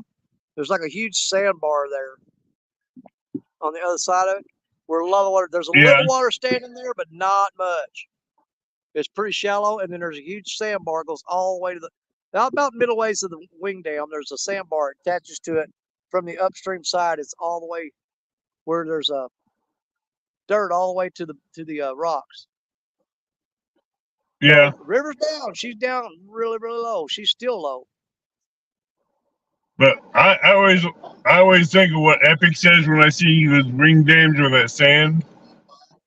You get current, you get sand, and that river will change. Oh yeah, it will. I mean, we're not It gonna do may it be because I like got that her with tonight, me. but It's too much. But we're not gonna do it because I got her with me and it's too much gear to carry. But if anybody else oh was yeah, I here, understand that. the best spot to be would be right there on the very end of that wing dam, throwing in to that current seam. I'm telling you right there, that's the spot to fish. But Oh we're yeah, not going out there with me and her and carrying all this stuff. We're just not gonna do it. But that's where you want to go if you want to get on the big fish. John We're not says in the Red Bull prime spot. gives you wing dams. Danny. Do what? John says Red Bull gives you wing dams. Yeah.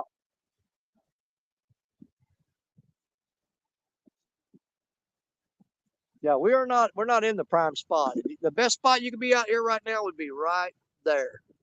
Right on the Right there in very the end of that point of wing that dam. wing dam.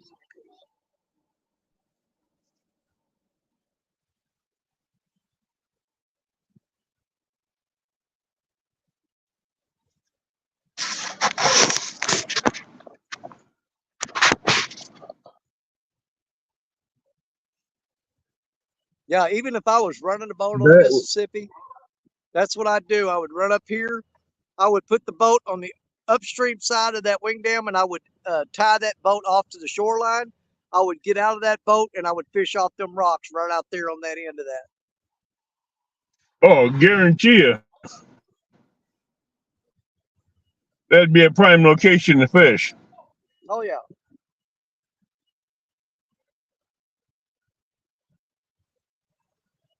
922, I ain't gonna repeat that one. Let's see. That's a family channel.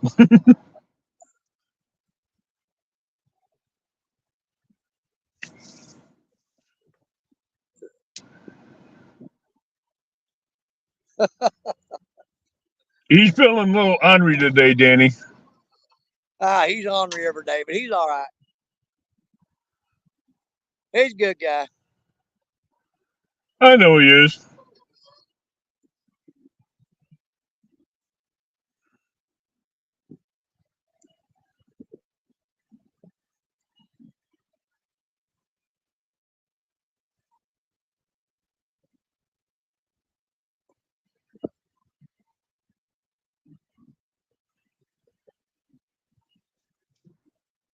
Yeah, I'm always looking for new bank fishing spots.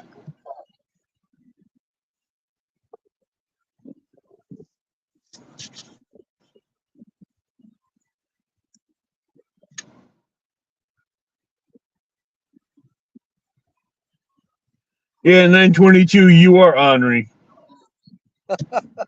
Let me run down and get me a drink.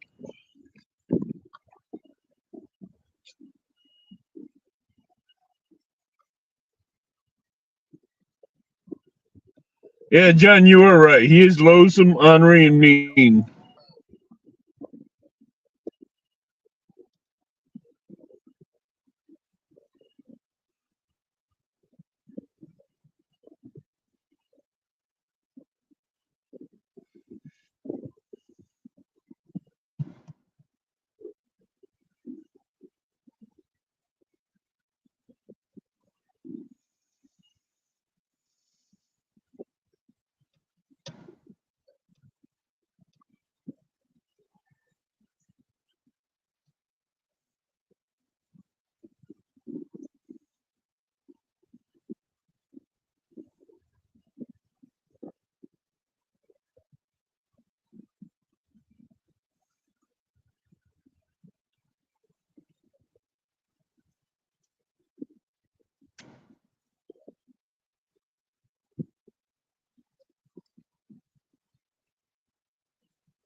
Welcome in, Dave Boatsarth.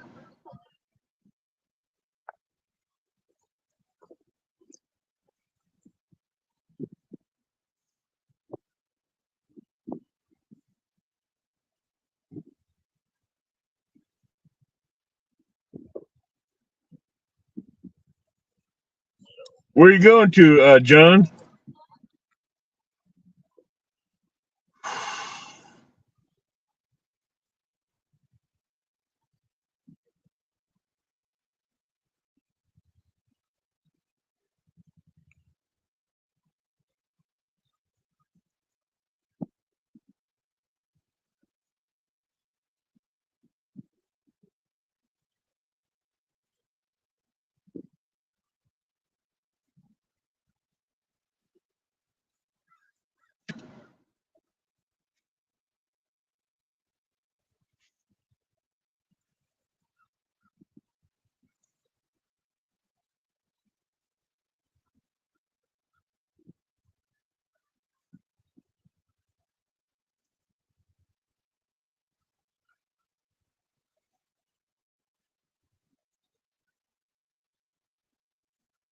Let's see, what time is it? It is 3:15. We've been at it Yep. for almost 2 hours. You got Dave Boatsarth came in, says hello, Danny and Stacy. Hey, Dave. Dave says hi, Stacia. Dave Bozart.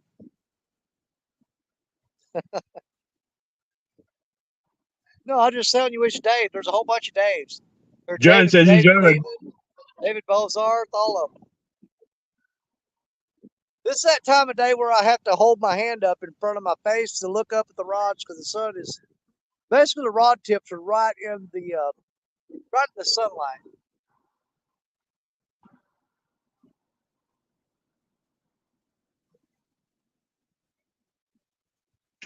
John says he's on Greyhound and now he's traveling. There you go. I haven't been on Greyhound since a long time ago. Hey, Lance. Trying to remember. Lance Mukugai, welcome in. I think the last time I was on a Greyhound bus was when I was shipping out for basic training to Fort Benning, Georgia, and they actually had me. They picked up. I got in a Greyhound on my hometown in Malden, Missouri, down southeast Missouri, and rode the Greyhound north up to St. Louis, and then caught a plane from St. Louis down to Fort Benning, Georgia. And we landed in Atlanta, I think it was.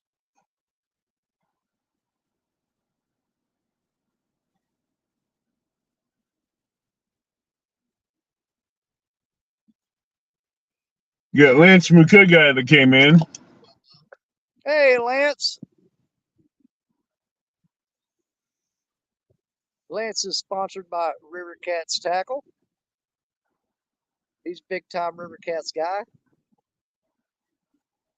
Lance, I'm in the background. I have Danny on solo.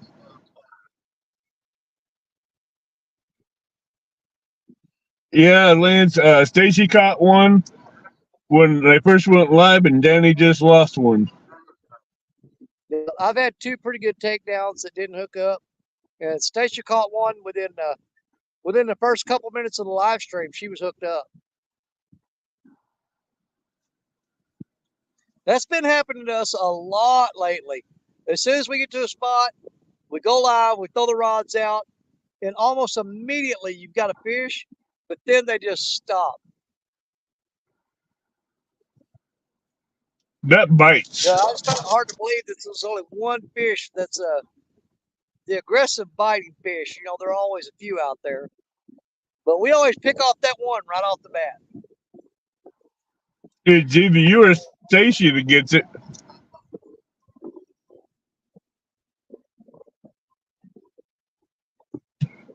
And again, like I said, we couldn't find any carp today, and right now, every time that I've done really good on this river in the past few weeks, it's been on cut carp. I mean, I've thrown fresh shad, I've thrown skipjack, I've thrown bluegill, but the carp has been the best bait, hands down. You get the highest number of bites, you get the biggest takedowns from it. So right now we're throwing what we got basically. The only thing we got fresh is shad. So we're throwing fresh shad and trying to see if we can't get something to eat that. She did catch one fish on it. We've had a couple of really good bites on it, but they're just not going after it like they do that carp. They love the carp this time of year. That's the number one bait right here. Welcome in, Robert James. Yeah, Robert.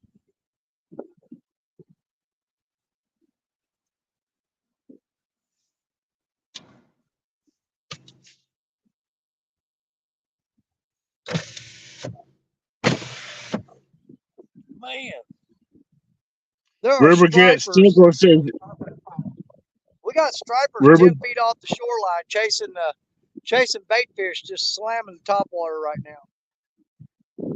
Oh, I wish I'd catch a few of them. River Cat says he'll be up your way next year, Danny. Nice. Yep. We're counting on it.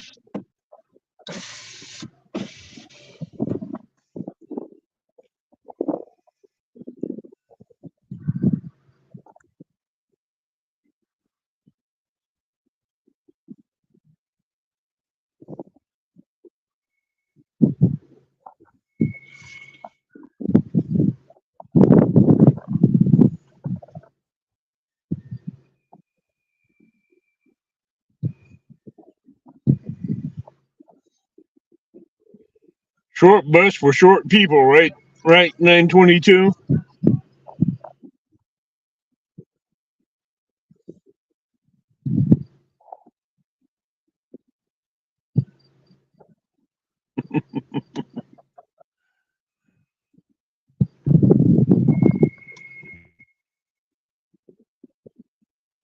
Robert James says, "Long live Black Betty." Oh yeah, man, everybody loves that rod. She's been good. I wish she would have hooked up on that fish a while ago. I would love for her to, on her first day back on the river, to actually get caught up on something. But we ain't gonna give up. She'll get on something soon enough. She'll get on it. She'll get on something. Yep.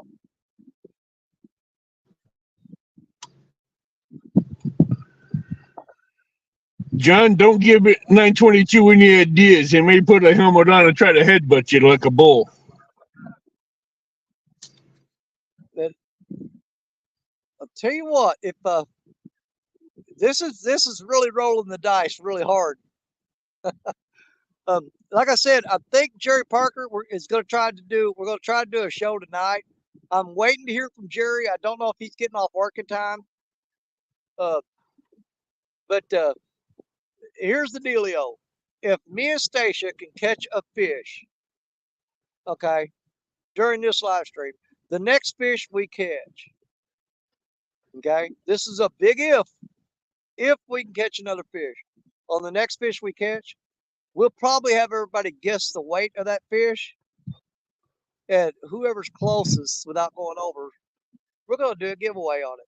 Now, if Stacia and I don't catch another fish, then I'm going to carry that giveaway over to Jerry Parker's show tonight. So if we can get on something, you guys may get something today. If we don't, you'll have to wait until the night when Jerry Parker shows on, and we'll do it then. Hello, Harry Anderson, Ugly Dog Lures. Harry has a question for you, Danny. Go ahead. How many rods can you use on the Mississippi and the Missouri? In Missouri. Okay, on the Mississippi, let me explain this to you, because this gets really complicated. We're gonna just go with the Mississippi. Forget about all other waters in Missouri. On the Mississippi, okay, you're allowed 2 rods that are unlabeled. Okay. Now, if you write your name and your conservation number on the rods, In the Mississippi River, you can fish with up to 50 rods. I don't know why anybody would want to do that, but you can legally on the Mississippi River, if you label your rods, you can fish with 50 rods. Now, without the labels on there, you're allowed 2 per person. That's on the Mississippi River. Now, let's go to all other waters that I know of in Missouri. In the rest of the waters in Missouri, you're allowed 3 rods, unlabeled. Okay, 3. But if you label them with your conservation number, you can fish with up to 33 rods on all other waters in Mississippi, not in Missouri. Okay, so the rules for the Mississippi are a little different. You got fewer rods that you can fish with unlabeled, but you got more rods that you can fish with if they're labeled. Okay, and we have our names and conservation numbers on all of our rods, so that they come down, they can tell whose rod's which, and all that good stuff. That keeps them separate from each individual fisherman. But in all of the waters in Missouri, you can fish with 3 rods unlabeled. You can do 33 if they're labeled with your information. On the Mississippi, you're allowed 2 per person, but up to 50 if they are labeled. You can do that here in Illinois too. I think Richard Cluck had little tags made for his rods that he has on there. That's got his name and his conservation number, where they're just permanently on his rods. You can do that here too in Illinois. Yeah, which is what I'm looking at. I'm looking to get into doing that. I'm going to try to see if I can't find somebody that makes like little dog tags or something that I can clip onto the rods. And, yeah. Have my name and conservation number on them. Even if it's that's what I want to do: name, conservation, and phone number. Yeah. Well, here pretty much all you got to have is your name and your conservation number. Because once they pull that conservation number up, they can find out everything else they need to know about you. They can find out your address, everything. Yeah, well, I don't plan on leaving fishing rods on the bank and going home. They won't be there when you come back. Checks you. Yep. If he comes down and checks you, that number's, he can pull that number up and get all that information. Right.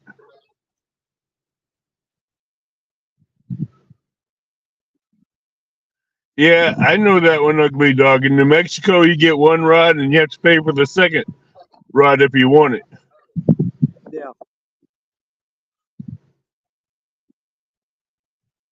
Yeah, see, that's something you really got to pay attention to if you are traveling from state to state fishing. I mean, the first thing you want to do is make sure you understand those regs, so you don't wind up, because ignorance of the law is that they will not let you go for that. They do not tolerate ignorance of the law. No, they say, well, you should have done your research. If you're gonna come here, then know what you're doing. But a lot of people, when I tell them that, I say you can have up to 50 rods. They go, oh my God, that's just unbelievable. But you think about it. I think in Kentucky, it's unlimited. You can put out as many rods as you want. I may be wrong about that, but I think when they said unlimited, if they say unlimited rods, you can throw out as many as you want. There's no limit. So 50 doesn't look like a big number when you tell people that. Oh no. Hello, NJ Fishing Maniac. But usually about 7 or 8 rods. I've never thrown out more than that. Maybe I have, maybe on a couple occasions. But to me, if the fish bite is on, if it's doing good, you're killing yourself doing that, because you'll lose so many fish, because you'll get double, triple hookups and stuff. And if you get good quality fish, it's just so hard to get those in and not lose those fish or break off. So I generally stick to around 5 to 7 rods.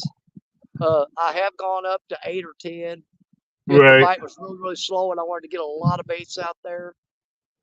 But for me to go any more rods than that, it's just too much. I mean, I just don't do it. Wabash and 8, welcome in. NJ Fishing Maniac, welcome in. Hey, NJ, long time no see, buddy.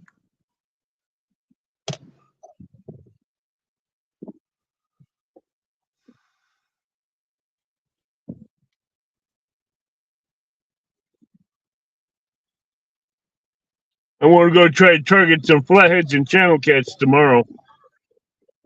Yeah.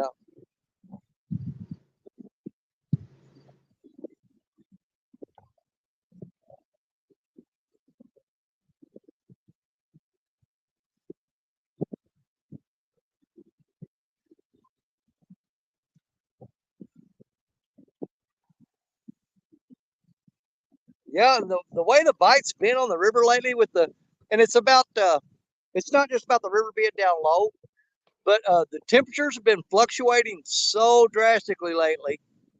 You know, going from cold to hot, cold to hot, cold to hot, and it's got the bite really messed up. There's been a lot of guys that I know that have been going out on the river fishing and fish all day long and not even get a bite, not even get a bite. So for us to come out here and even be able to get on a fish, I'm good with that. You know, if you get on a fish and catch one, it's a good day. Which, you know, like we all say, you know, any day on the river is a great day. But you know, who are we kidding? We all want to catch fish. Oh yeah. You know? I mean, especially if you're a bank angler and you have to carry all that gear for long distances. You don't want to do all that work and sit down there and just not get on anything. You just don't want to do that. No. Bank anglers, that sucks. Yeah. Carrying all that gear down there, but not catching the fish. It's also peaceful and relaxing while you're there, but that's one thing about it. When I do take Stacia with me, she's usually pretty quick to get a fish on the board, so we don't have a skunk show. I mean, she jumps up there, she gets one real quick, and then she goes, "Okay, well, we don't have a skunk show, so now we just do whatever we want to do." But she's yeah, pretty then good she about puts the pressure on you.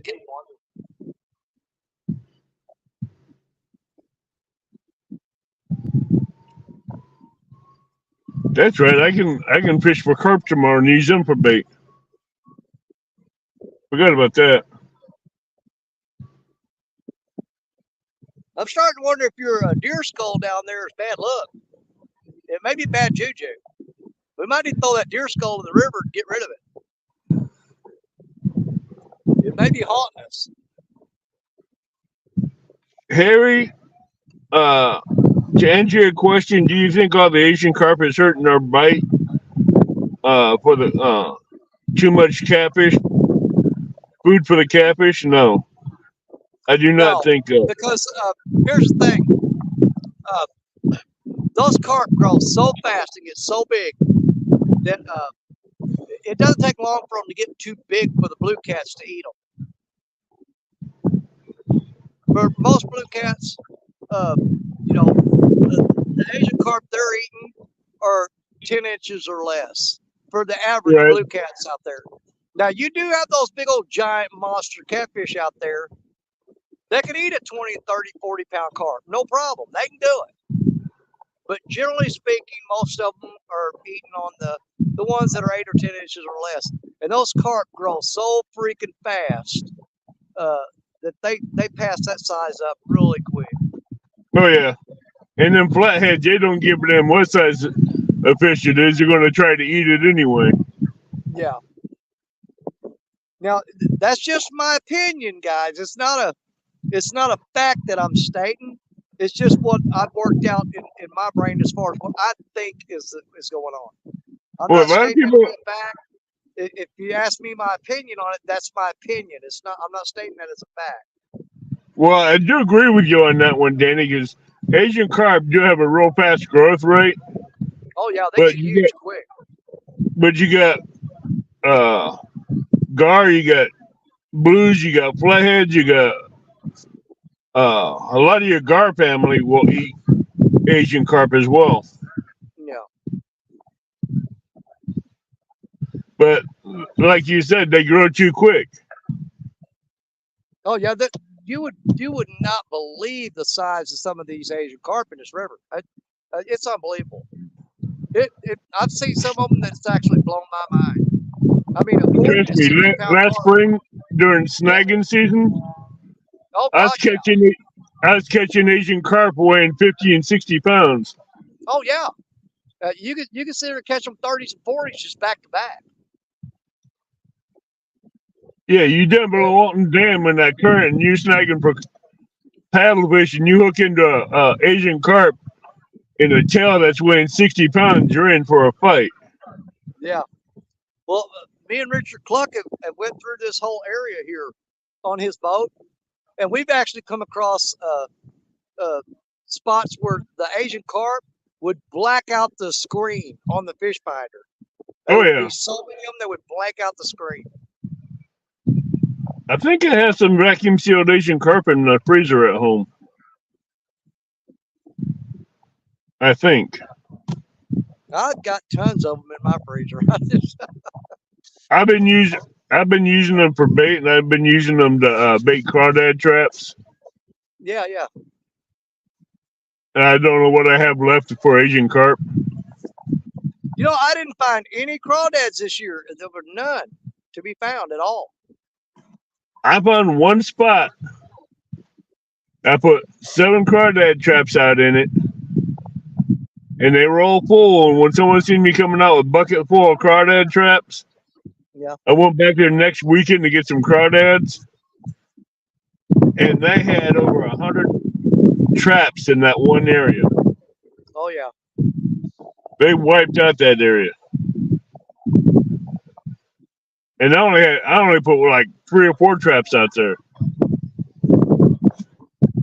They decimated that crawdad hole. What time is it getting to be now? I'm trying to see here.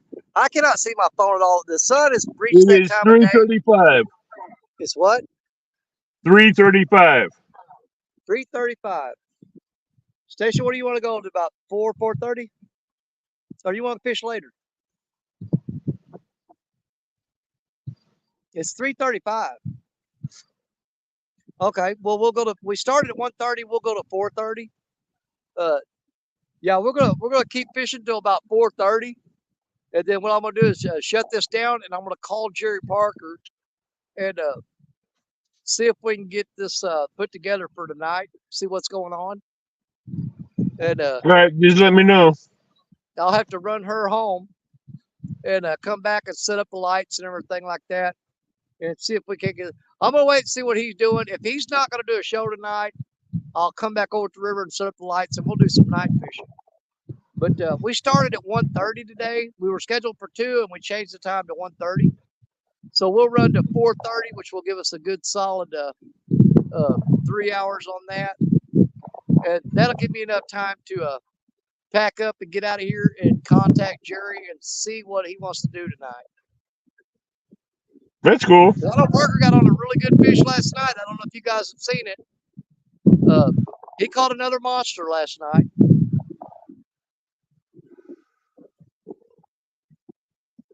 He's on it lately. Well, he hasn't been catching a lot of fish, but he's been getting a really good one every time he goes out, just about every time. You know, he's not throwing a whole lot of numbers on the bank, but he's throwing a good quality fish on the bank every time he goes out. And I'm talking about, 40, 50 pound fish. I think you might need to go fish his waters. Well, we've got them down here too. You just got to figure them out. You got to get I know. Like right now, like I said, we're fishing the worst time of the day. But that was the only time I had available that she could go fishing with me. So yeah. No, I understand that. I mean, we didn't pick this crappy time to go because that's when we wanted to go. It's just that with her schedule, it's hard for me to find a time to go when she can go with me. And it's generally at the worst time of the day is when she can go. But we still managed to get a fish or 2 on the bank, so I'm happy with that. Hey, that's always the best time. 9:22, the only clock that messed up is yours.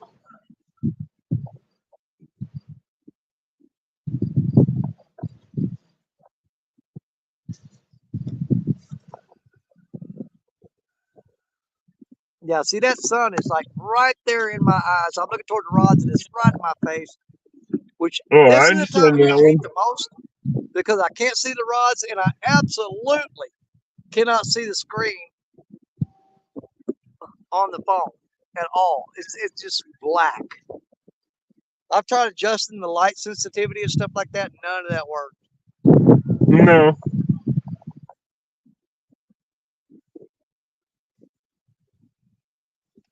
922, I think you need to put new batteries in your clock.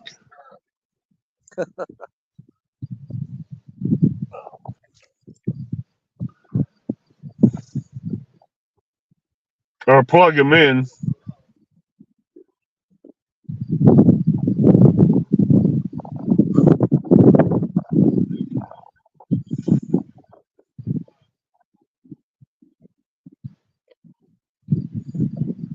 Oh, that sun is right in my face. I'm trying to look at these rods. I can't even see them. That bites. You can see Stacy's ride's quite nice, quite good. The rods are sticking up right into the line of the sunlight. Uh-huh. The only way you're going to notice your rods is when they have that massive bend takedown. Yeah, they got to bend it over really hard so you can see it bowed down about halfway down. But if you're getting any light bites up top, you're not even going to be able to see them. Which I don't think we are, because they're not. I mean, they're not hitting down there on Stacia's rods, so I don't imagine they're hitting on these here either.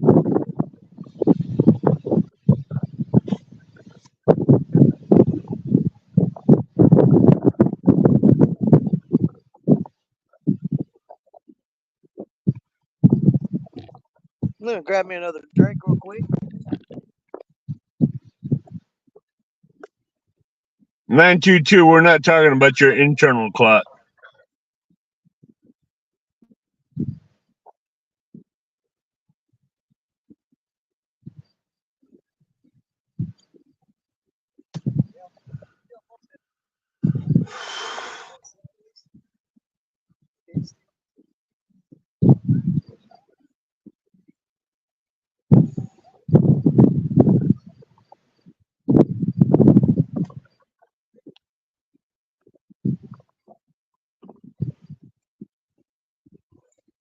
Yeah, because of the locations we're sitting at, I can look across there. I can see Stacia's rods perfectly fine. The sun's not glaring. And she can look where she's at and see my rods.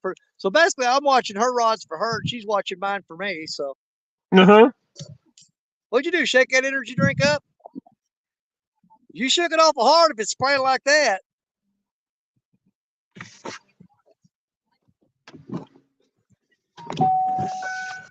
That coffee drink? Oh, you can have it. Oh, Starbucks? Something like that. What is that? A Monster cold brew coffee. Ugh. I know it. I don't know how she drinks that stuff. I don't know how She anybody loves can drink iced Monster. coffees. So that's her favorite thing is iced coffees. I don't mind iced coffee, but a Monster iced coffee? No, thank you. Yeah, she drinks them. But her favorite is just black coffee straight out of the pot. No sugar, no cream, none of that stuff. Just black coffee.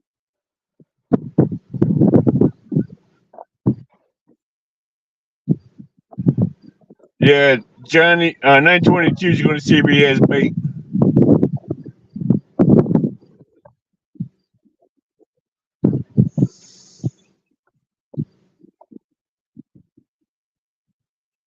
And like I was saying earlier, normally if it's in a spot where we don't get hung up, I would probably change these baits out pretty quick and freshen them up. But because we worry so much about snagging up and losing our rigs, we let them sit. I mean, I don't blame you. if you remember one time, Avid, the longest I ever went, you were on a live show with me all night long. It stayed with me till the sun come up. I remember And that. You didn't change your baits once that night. Not once. And I had the same bait out for 13 hours. And at the 13-hour mark, caught a 10-pound blue cat. And Yeah. that was early in the morning. And you were there that night and that morning. I You stayed remember with that. me all night.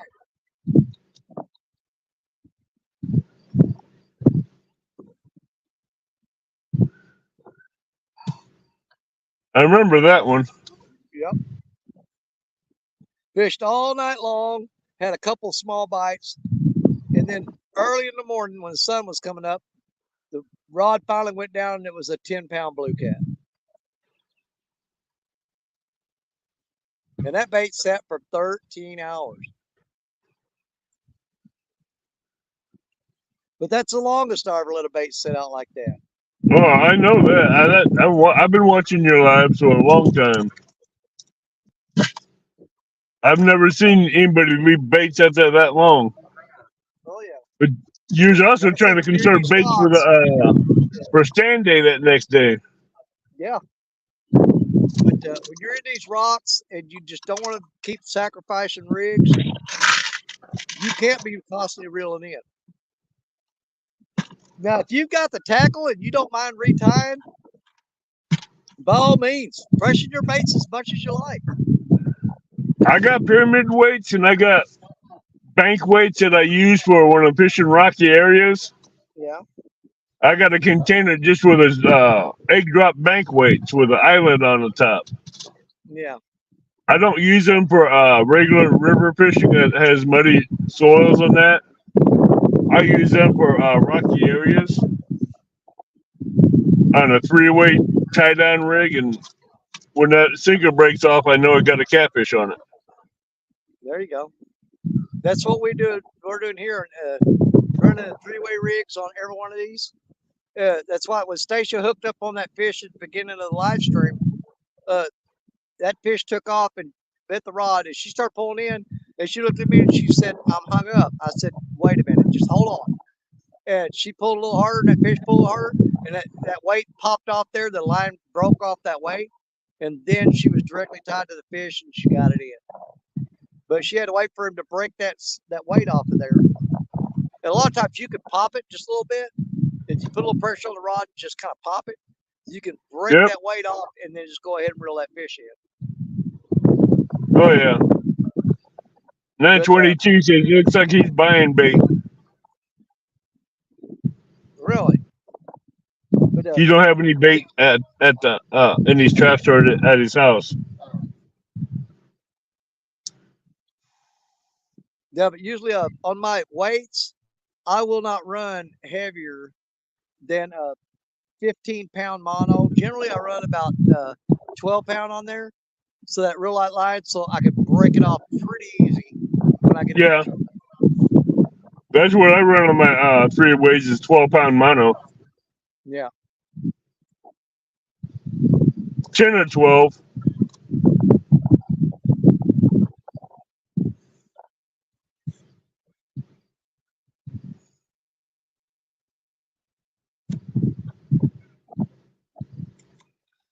So where are you going to go fishing at tonight, 922? Are you going to go to the creek or are you going to go to the river?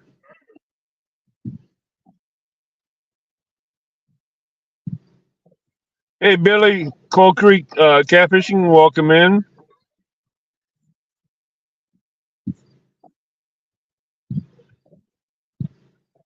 Billy says, well, I see Betty hasn't been retired. No, I think she's going to be all right for a while. But, you know, I mentioned this earlier. I forgot to talk about it. You know, this is the way I'm going to look at it. Okay. If I couldn't fix where it's broke at, Betty is a 3-piece rod. And the part that broke was down around the reel seat. The handle broke off there. Right. Okay. So it's the lower part. Man, there's one of them big old giant hornets. But it broke off down there right below the reel seat. You ever seen that bread? They call it friendship bread, where you make the dough and you set it up and you take a piece of that dough off and you send it to somebody and they can add more dough to it and they keep it going and keep it going. Right. Well, I thought I'd do Betty like, you know, because you got to have the original rod, you know, or it's just not the same. Because I had people tell me, buy a new rod, just replace her. You can't replace that rod. No, you can't replace that surf rod. You know, it's caught my 70-pound PB Blue Cat. It's won several tournaments for me. It's caught a lot of big fish, you know, in the 40, 50, and 60-pound fish. But if I ordered just the lower piece and replace that, well, you still got the other two sections that are part of the original rod, and that carries over and makes that still Black Betty. But Right. I don't think we're gonna have to do that because the repair looks like it's holding up pretty dang good. Yeah, but Shad Daddy that just came in, Hey, Shad Daddy. and Cold Creek Billy.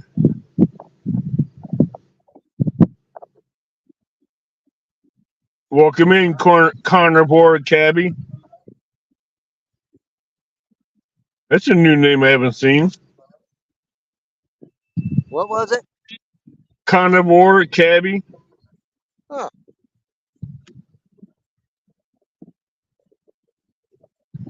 According to the flag, he's from overseas.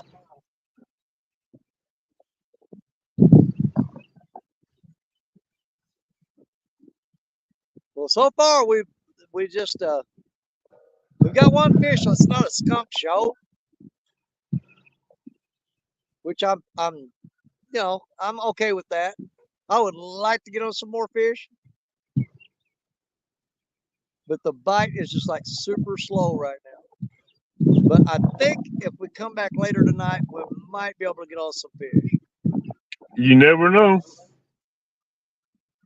Well, you know us, we're going to try. So Exactly. we'll give it a little bit longer here and see if maybe something doesn't pop up and show up and get on here for us. If not, we'll pack it up and regroup, get with Parker and them and see if they want to get on some fish tonight.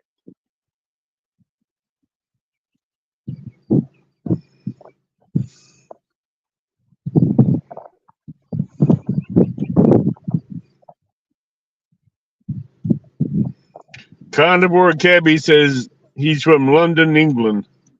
Nice. Welcome in. Good to have you in here. I wish we were catching more fish for you, making it a little more exciting, but we're here, we're trying. That's all we can do. Put the baits out there and get the lines wet, and if they're hungry, they'll bite. That's it. Well, I got a ton of slack in that Mad Catch rod. I'm gonna tighten up the slack on this Mad Catch rod. I'm gonna pull in these other two and check the baits on them and get them out there. Welcome in, Guerrero Bagre. That is an nice car.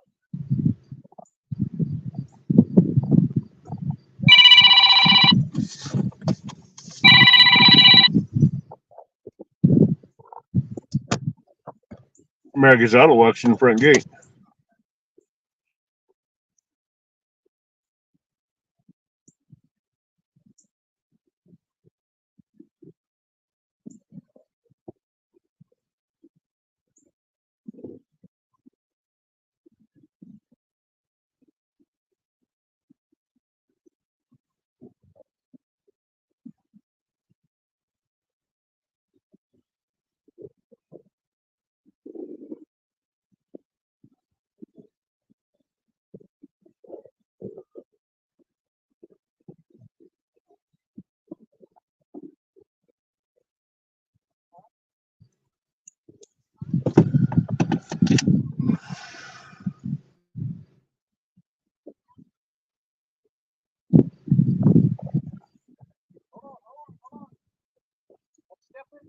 Get it out. Pull it up. Get it up. All right. You see on there? All right. Stacia's on. We're here. Get the net.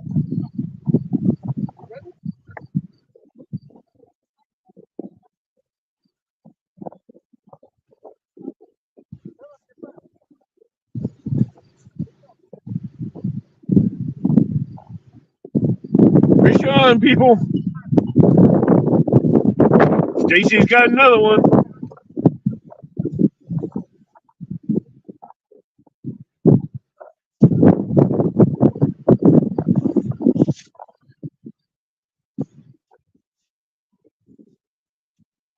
Oh, I hope she didn't lose it.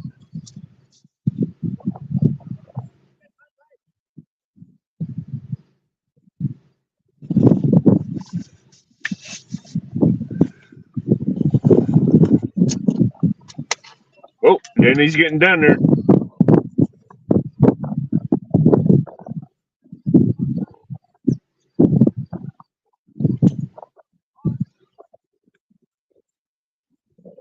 Oh, there's a fish jumping.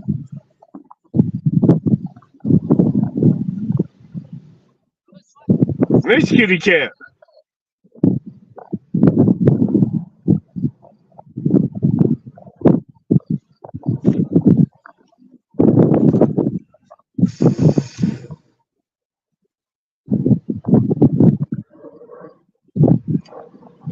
I'd like to see Stacy break her PB too.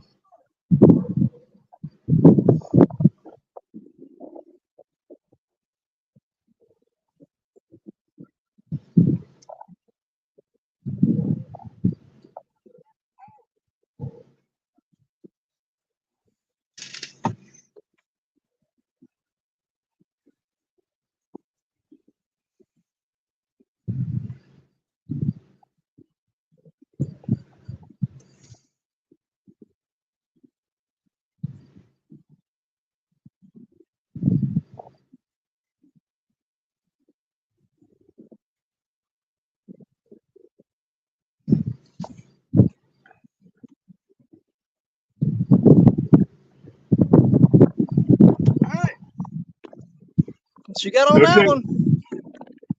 Don't let him beat you up. Congratulations. That rod just slowly bent down. And it was just bent, and he wasn't jerking or anything. He just slow bend. And she goes, I think there's a fish on that rod.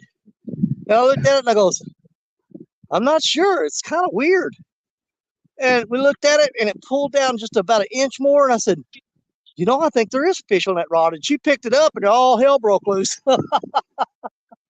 So are you still going to do that giveaway for people? Hey, yes. All right, here we go. Let's do this. Okay? We're gonna have everybody guess the weight. Okay? And the person who is closest to it without going over, this is what we're gonna do. We're gonna get you a pack of 9/0 river tackle hooks and of the river cat tackle 9/0 hooks, and we'll get you a river cat tackle bait towel. So you will get both of those for the person who can guess the weight of this fish closest without going over. Turn him sideways, Stacia, so they can get a better look at him. Okay. So you guys start throwing guesses in there, and we'll give it a couple minutes. I'd say 20 pounds. You think 20? Yeah. Want to walk in there? The person closest to the weight without going over gets a pack of 9/0 river cat tackle hooks and a river cat tackle bait towel. I want to walk him in Angler DeVille and Guerrero Bagra and Angler DeVille. Welcome in. All right, we're starting to see some guesses coming in. Welcome in, look lady. Keep this fish out of water too long. I got 3:56. We'll give it a few minutes.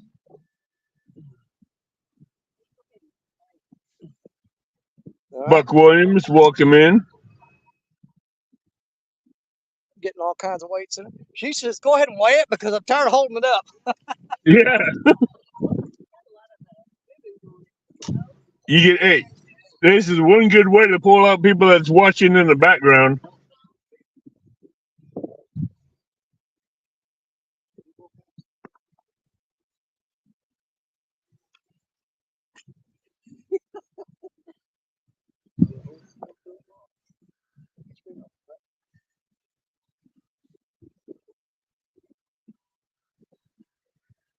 Oh, you gotta be kidding me. Hold that. All right, has everybody got their guesses in? It looks like it. Okay, you ain't gonna believe this. Oh, you can see that. It's 15 pounds exactly. Exactly 15 pounds.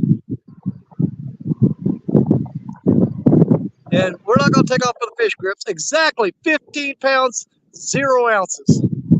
So go back through there. Who was the closest to 15 pounds without going over? So far, that is Dave Bosart with 14.11. Okay. Anybody better than 14.11? No. All right. Not I'm that going I to, see. Evan, if you don't care, look back through those numbers. I'm going to go turn this fish loose.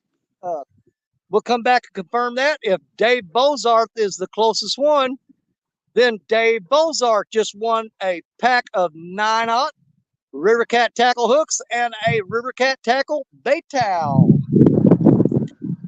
Someone in chat, verify and make sure I'm right on that one. 217, welcome in.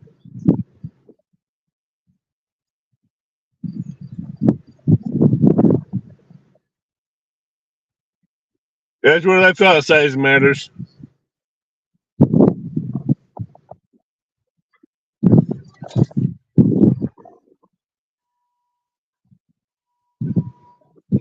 Yep, thank you for the confirmation.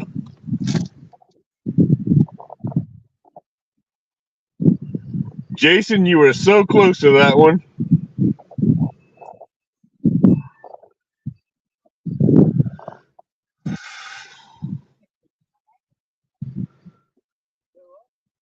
Jason missed that thing just by maybe.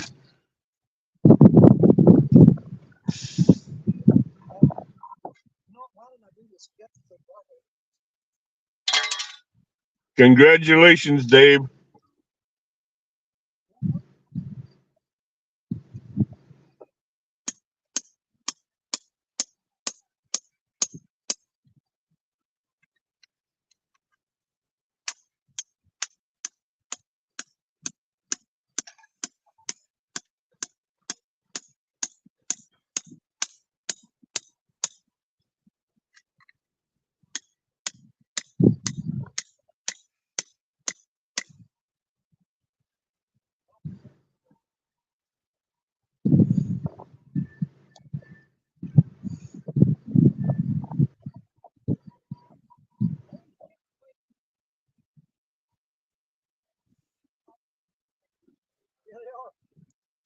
How you doing, 217?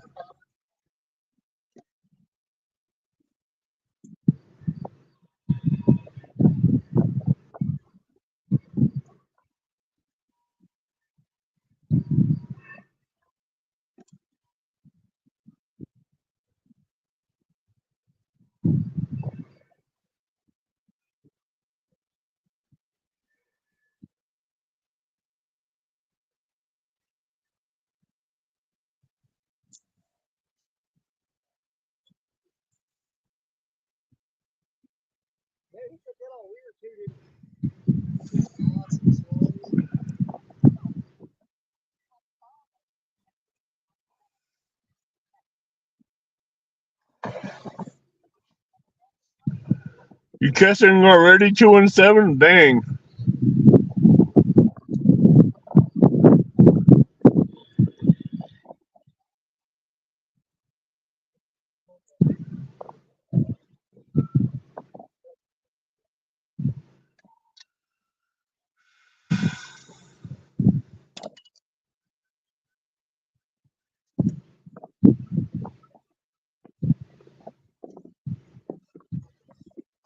Not All yet, right. Who do we figure 217. out the winner was? Dave Bosart is the winner with 14.11 ounces. Nice. Okay, Dave, you can either contact me through Facebook Messenger or you can go to my YouTube channel and go to my About page and find my email address and email me from that. Just send me your address and I'll contact John from River Cat Tackle and I'll tell him that you want a pack of 9-aught hooks and a River Cat Tackle bait towel.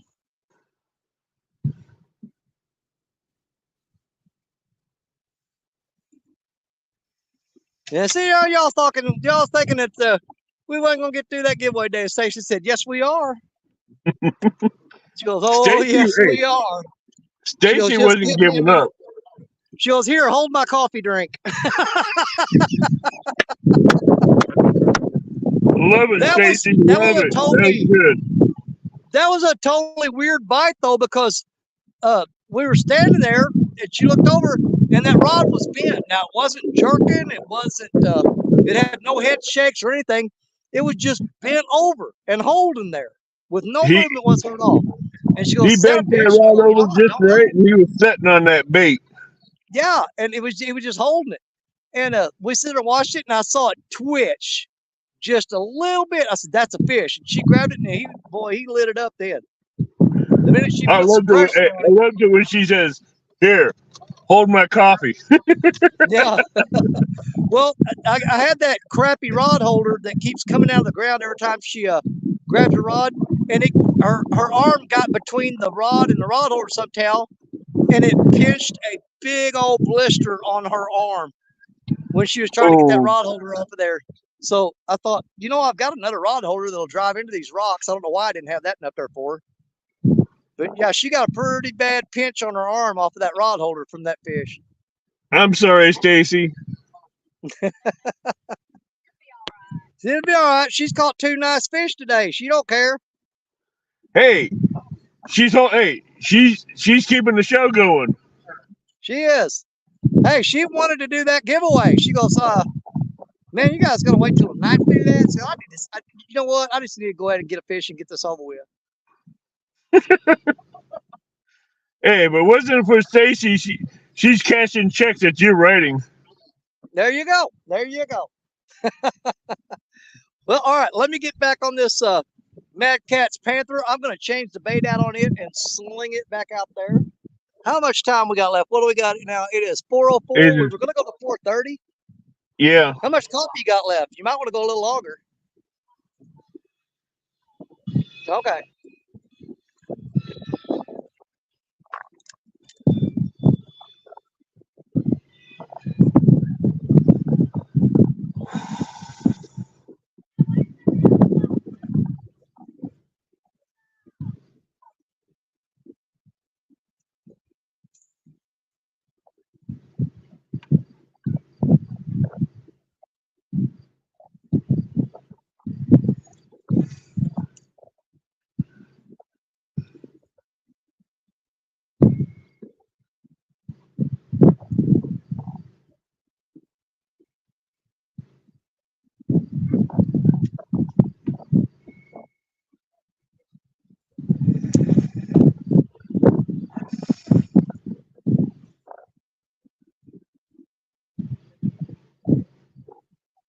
Everybody, we need to spam chat. We're saying, "Let's go, Stacy. Let's go. Let's go, Stacy. Let's go."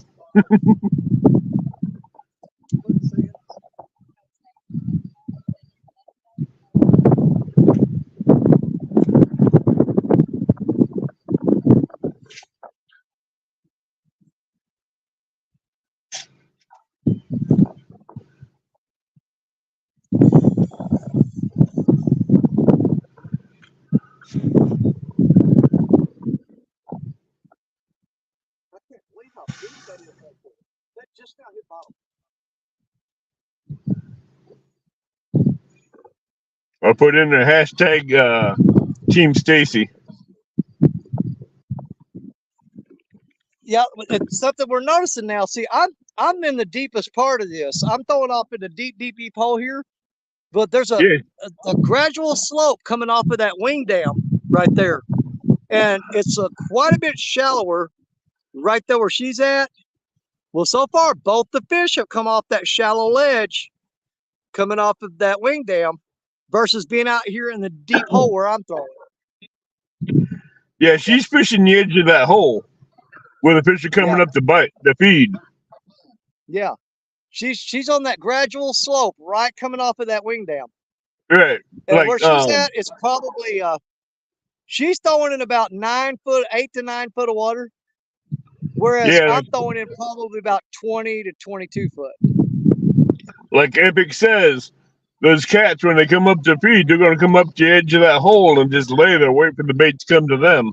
Yeah.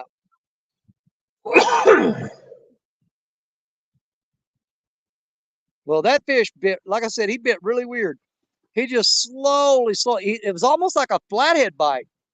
He just slowly bent that rod over, never jerked it, never did a head shake, just slowly and gradually pulled it down and held it there and did not move it. And we stood there looking at it and saw that it was bent.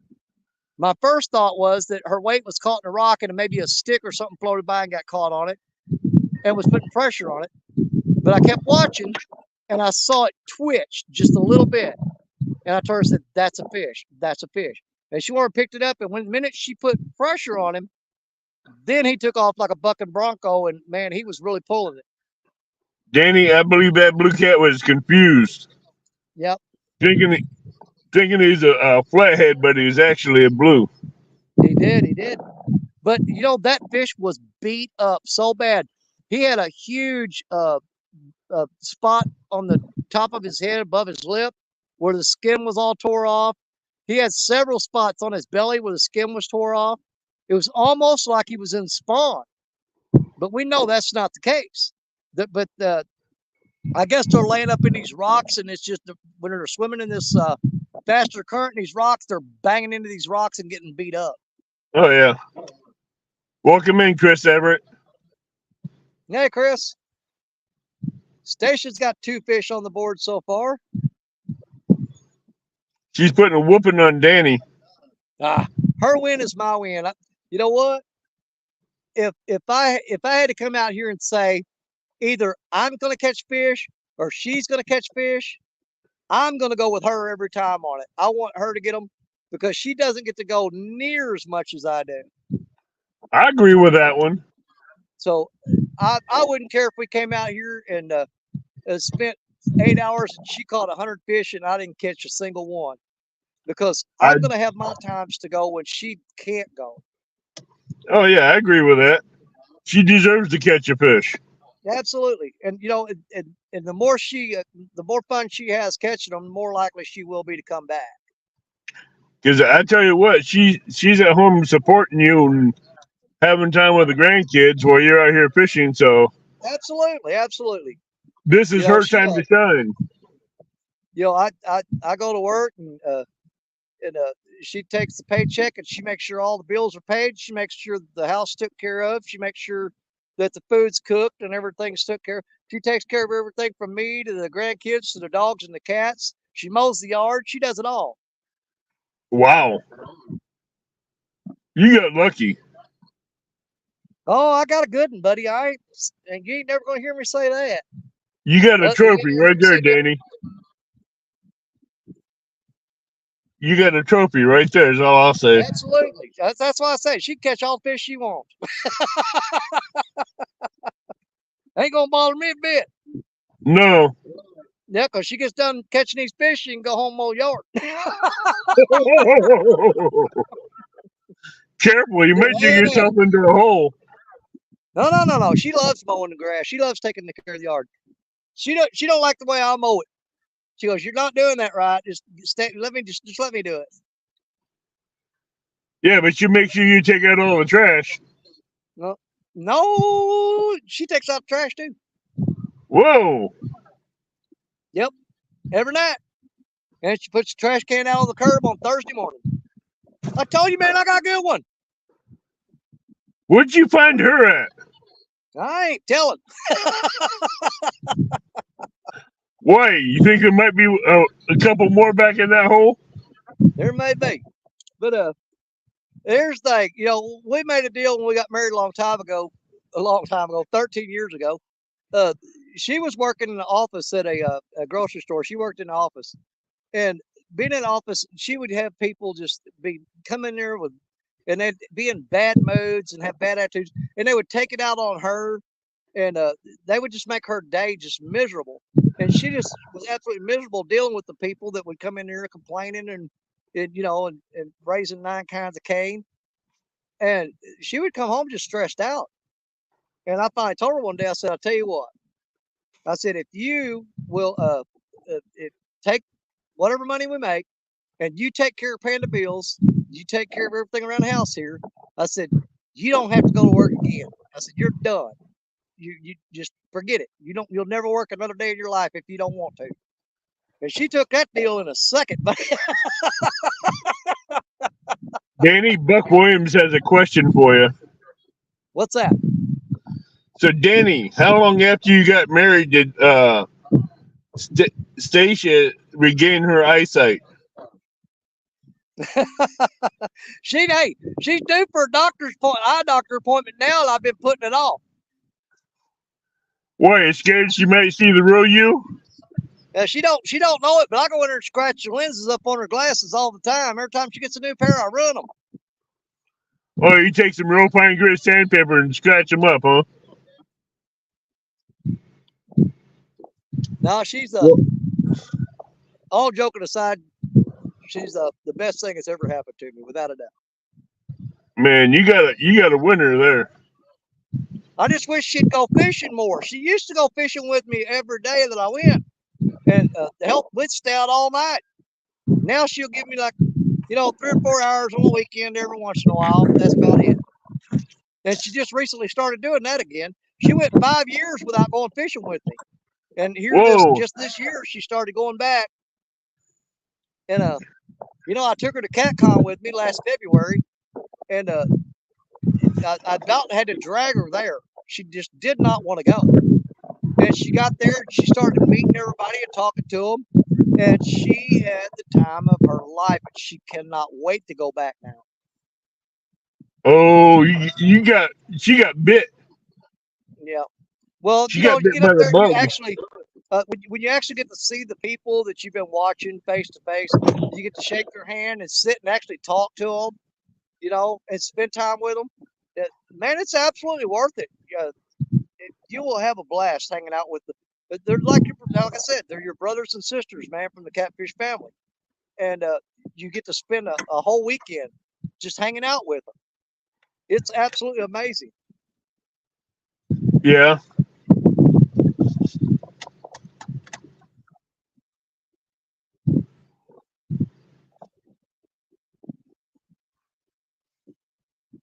Let's see here. It's 4:14. We said we were going to go to 4:30. Let's stretch it out till 5 o'clock. All right. All right. I just talked her into 30 extra minutes, so we're gonna go till 5 instead of 4:30. Because I think that sun's getting over there. We might get on another fish. I mean, you've got 2. You might as well add another one to it. Oh, we're gonna be out here way before dark. I promise you. You see, she's worried about climbing out of these rocks in the dark. She doesn't want to do that. No, I agree with her. I don't blame her. Any lights down here with us or anything. So, no matter what, we've got to be out of here before dark because we don't have any flashlights or anything with us. And you do not want to try to climb on these rocks in the dark because you will break a leg. Oh, you'll break more than a leg. Yeah, you'll fall. You'll get hurt. And if you don't have cell phone service to call for paramedics, you're in trouble. Oh, man, I'll tell you what. I'll have a air evac land a cotton picking helicopter right there on that wing dam. I don't care. Oh, yeah. And trust me, I know some guys right here that fly those air evac helicopters, and they can do it. Hey, they're not scared to land it on that wing dam. Nope, they'll put it right on top of it. Welcome in, Stonefly. He says, well, hello, Danny and Stacy. Hey, Stonefly. Well, Stacia's got 2 fish so far. And Danny's missed 2. Yeah, I sure have. I've missed 2 hookups, and she's hooked up on 2. But I was really hoping today to bust her PB because I thought right now is the time of year to do it. Her PB or PB catfish is a 36-pound piebald. That's what her PB is. Hey, yes, we have pictures and all that stuff of it. So, but she has a 36-pound piebald. I'm a piebald member. There you are. And her very first fish she ever caught out of the Mississippi River. The first time after we got married, the first time I took her to the Mississippi River, catfishing. And on her first time going, on her very first cast into the Mississippi River, she caught a 36-pound piebald. And we took a dozen pictures of that fish.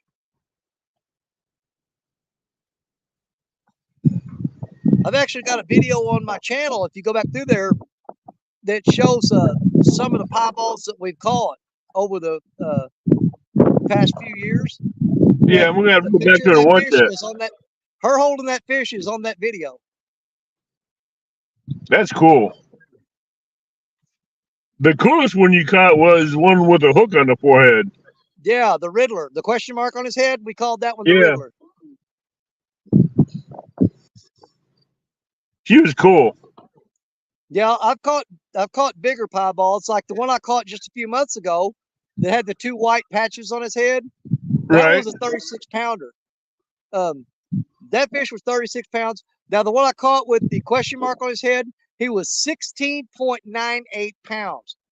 So he was basically half the size of that other one, but still, if you had me pick between them, I would definitely go with the one with the question mark on his head. That's my favorite.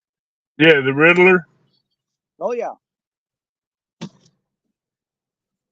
And all those fish were released right back into Mississippi, so they're still out there and getting bigger.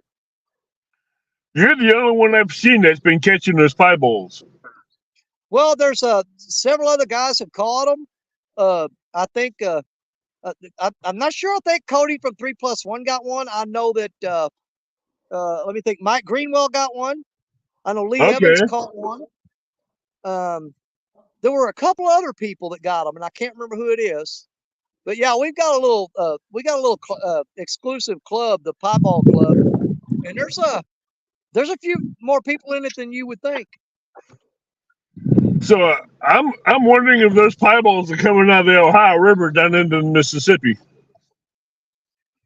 Well, the ones I catch here, believe it or not, every one of them I've caught. Okay, over the past 17 years, I've caught 11 of them, and every single one of them have come from that wing down all the way down the river to where that bend is. Okay, every one of them have come from that 2-mile stretch of river right there. Every one of them.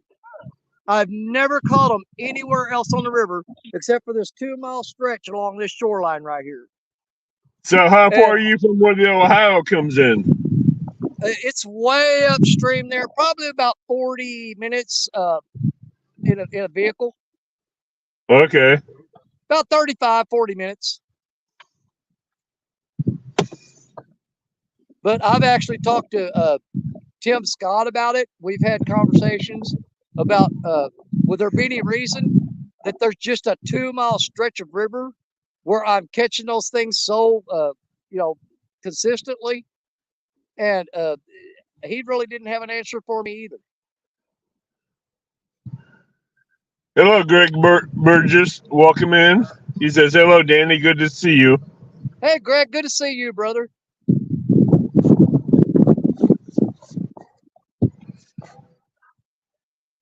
I can't even come up with an answer for that one. Yeah, because, I mean, everybody knows blue cats travel. Yeah, blue cats travel. You'd think the piebald blue cats would do the same thing, but they're not. But they travel great distances sometimes. Right. But for them to be concentrated in this area for some reason it baffles me. I have no clue why. There's no reason that anybody's been able to give me to explain it. I can't explain it because they're part of the blue cat family, but they're not traveling. They're just they're staying in one spot. Yeah. I mean, that particular trait and genetics in those fish, for some reason, they're keeping it contained right in this small section of river right here. Now, I mean, there's been people caught them upstream and downstream of me, but I've had more of them come out of this section of river than I have anywhere else that I've heard of. And it's the only place I've ever caught them. I'm thinking something about that. I'm thinking something about that area of that river is where they're wanting to stay. Yeah, I don't know what it is, and I can't explain it, but you know, that's nature for you. Nature is just one of the freakiest things that you'll ever see. Well,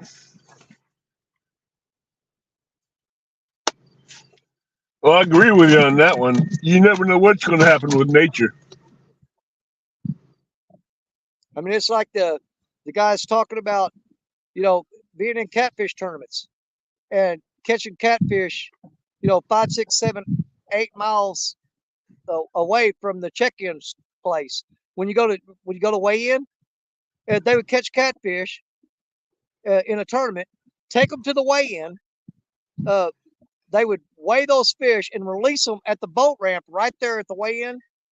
And 2 weeks later, they would go back and catch that same fish 5, 6, 7 miles away, right back where it was when they first caught it. Yep. And they knew it was the same fish because they tagged them. Yep. And for that fish he spent his whole life in the river. But you just can't imagine them knowing that 5 or 6 or 7 miles of river, knowing it so well that they can go straight back to it. It's like I want to say it's almost like a magnetic trace tracker or something. That's crossed my mind. With the they've got the sensory organs on their lip and their nose and their whiskers and on their sides. Right. Which all the fish have that. Yeah. Right. But catfish have them from the tip of their whiskers to the tip of their tail. Yeah. And where they can pick up that kind of line that detects electromagnetic pulses or whatever. Right. And you can't help but wonder, that they've got to be using that for some kind of navigation too. I'm sure they do, because I know catfish use the sensories from the tip of their lips to the tip of their tail to detect injured and wounded bait fish. Yeah, absolutely. And they can also use that to navigate the rivers, is what I'm thinking. That's my thought. And again, anytime we're talking about this kind of stuff, I want to clarify to everybody that these are just, theories or opinions that I have. I haven't had, I don't state it as fact. Some of it may be based on information that I've heard from other people, but by all means, I don't want anybody thinking I'm coming across like I'm some catfish expert know-it-all. Man, I'm learning stuff every day just like everybody else. I'm learning like everybody else, but there are some things that do make a little sense with catfishing, because they got taste buds and sensories from the tip of their whiskers to the tip of their tail. Right. And they know where the food's at just by the taste buds and sensories. And they can turn around and swim right to the bait wherever it's at. So why don't you think they couldn't use those sensories to help them navigate the river to get back where they belong? Well, it'd be logical to me. I don't know. It sounds illogical, but anytime I have something that, if I got a question that is absolutely just boggling me to the point, and that I just cannot stand not knowing the answer, I'll tell you right now, Tim Scott is one of the best sources of information you can get your hands on. That's Epic Catfish. Oh, I'm going to have him up there on panel again here soon. Yep. 922 says, Danny, it's uneducated research is what we're talking about. Uneducated research. Well, there's several guys in the catfish community that their vast wealth of knowledge about catfish, it just astounds me sometimes. Another one, I'm telling you right now, is Lyle Stokes. Lyle Stokes knows so much about catfish that it'll make you sick. the amount of knowledge he has about catfish behavior and their habitat and just different stuff about them. Lyle is an absolute. He astounds me sometimes. The amount of Look knowledge. what he says. Lyle has fished these spots where I'm at right now. Lyle Stokes used to fish here in these spots. Oh yeah, I don't doubt it. Oh, I know it for a fact. I know it for a fact. Because I heard him describe this spot to you to a T. Yeah, well, I've had several conversations with him when we discuss different spots on this river, and I would tell him where I was at, and he would describe the area to me down to exactly where I drove to get here, how I got here, where I was sitting at. He would explain the whole thing to you. He knew exactly where I was. Welcome in, Fish Sizzle. Fish Sizzle! What's up, Brandon? Look Lady says, let me go back to see what Look Lady stated.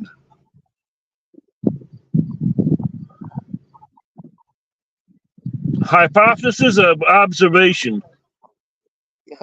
About us talking about the catfish. Exactly. 922, we all know big words. You just are falling short today.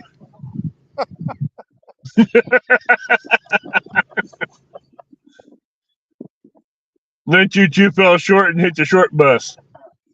Now, I've spent about 95% of my life trying to figure out where catfish are and how to catch them. But you and me I've both. a little bit here and there. Got some kind of idea of what I'm doing.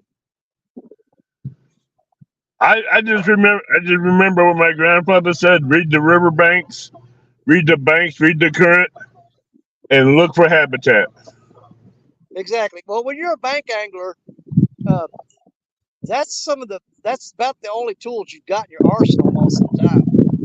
Is being able to read the water, read the bank, and basically just time spent and learning what areas are productive and what areas aren't, at what time of the year, and and what methods to use on what bait and all that. Right. A lot of that's just experience. And one key thing is know the water temperatures and when the best time to fish them is. 922, they missed a spot when they ran you over. 922 says he got ran over by the short bus.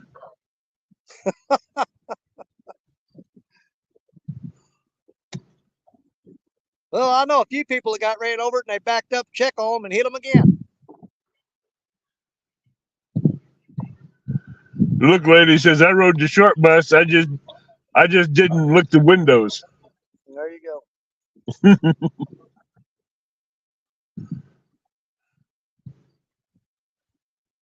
Boy, she's focused down there.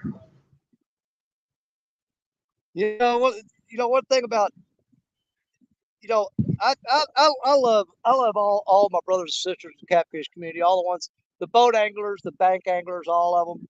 But I have an extra special respect for the bank anglers because you got to realize they don't have all those tools to use to get on the fish.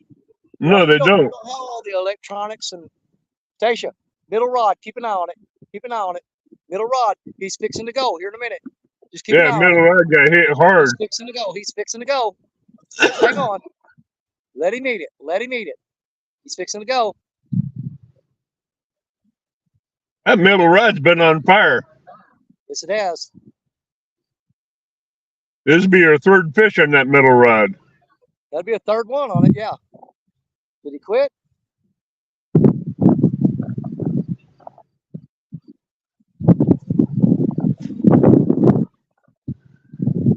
Yeah. Right, so let's see if he comes back. That might have been a small one pecking at that. You got a pretty decent sized bait on there. Yeah, but that's a good hit. Yeah, he was tapping on it pretty steady. He was getting after it. he wasn't playing games with it. That's for sure. Well, oh, there he goes. He's going. Get him, hit him, hit him, hit him. Just pick it up. Get him, get him, get him. Pull on it.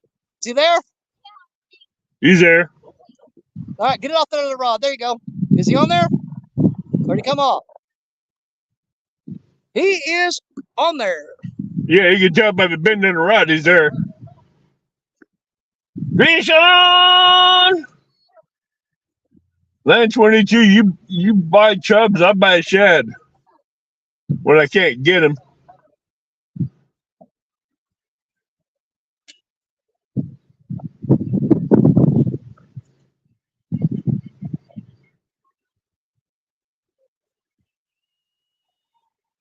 Oh, he lost it.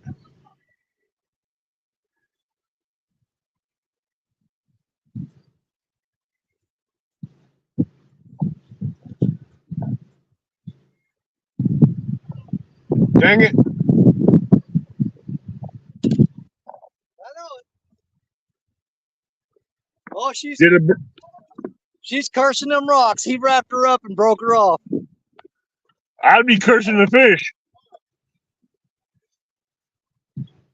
Yeah, he got her. He pulled that down really hard and he went straight for those rocks and wrapped it up. Oh, yeah. Yeah, He's a big boy. He was a good one. But I'm running my fingers down this line and it feels like you took a file to it. It's just eat up all the way down through it. Oh, yeah. Time to cut the line and retie. Yeah, I'll have to cut back about 10 feet of line off of this. And get All right, it's about typical. But yeah, he was pecking at it. But then I saw him. He slammed it and started pulling it down. And I told her, get it. And by the time she picked it up, he had run back toward that wing dam. And he got right at the base of that ring dam, right at the bottom of that wing dam there, right in this section right here. There is a ton of rocks under the water there. And man, he swam with all his might and went straight for them rocks. But that was absolutely a fantastic bite there. That was a good one. That was a good bite. That was a damn you good got bite. hung up another rod, you dropped some slack to him, and that kind of helped him out too. So yeah, giving him slack gave him that distance to run. Yeah. Well, when she was pulling up, she got caught in her Tony Harrison rod, her Tangle with Cats rod. She got it hung up in it, and while she was getting it loose, she was dropping 9 kinds of slack to him, and that just gave them an opportunity to make it right to those rocks and get out of there. But that would have been her 3rd fish on this rod today. Oh yeah, it would have.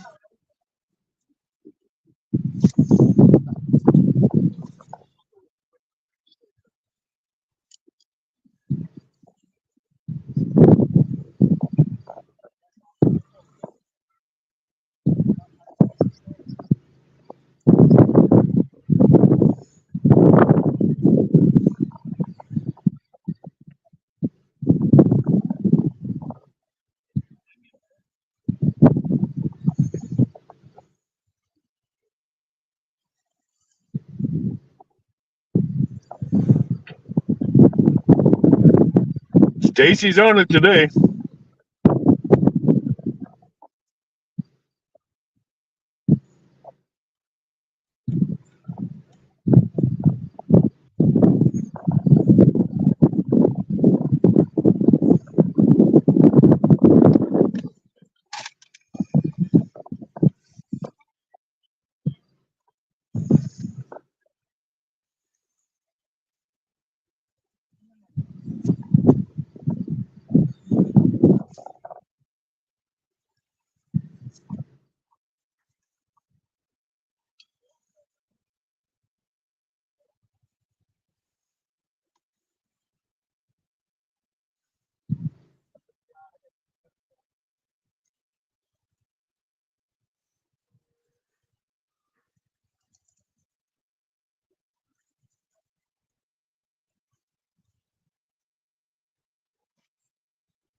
Okay, everybody, let's smash a thumbs up for Danny and Stacia.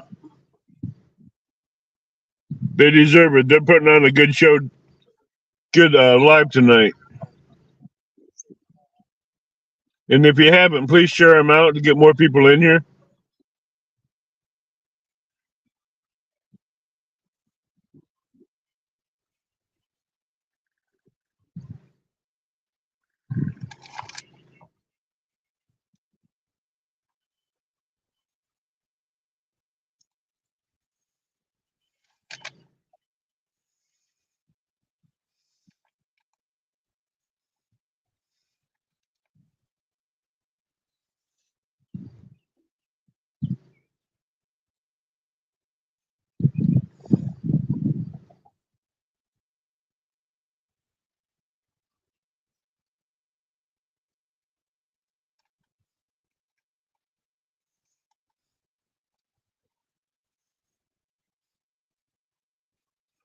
$922. If you're paying $6 for a dozen chubs, there's this other stuff that people use for bait that I don't use. It's called chicken breast.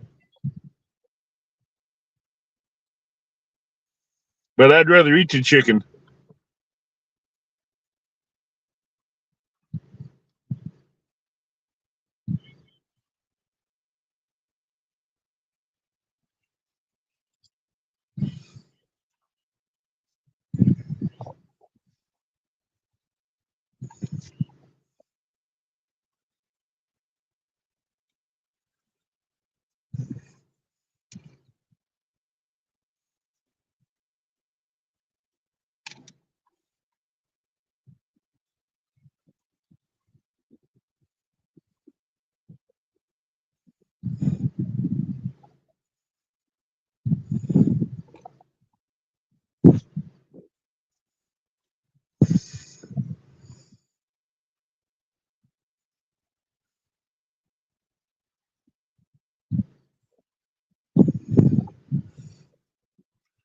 Welcome in here, Billy Hando.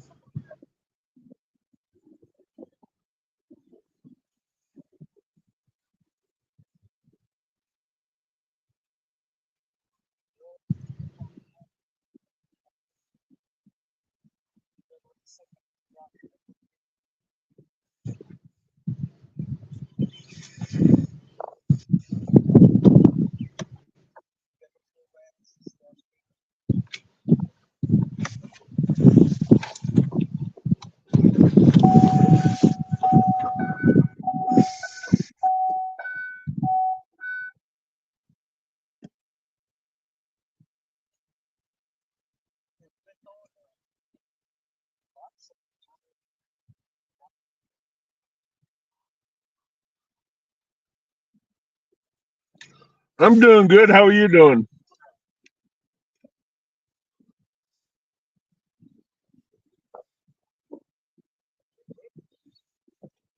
Stacy has caught two fish. She caught one maybe 20 minutes ago, 10, 15 minutes ago, and one right as show started. Her last blue cat weighed 15 pounds.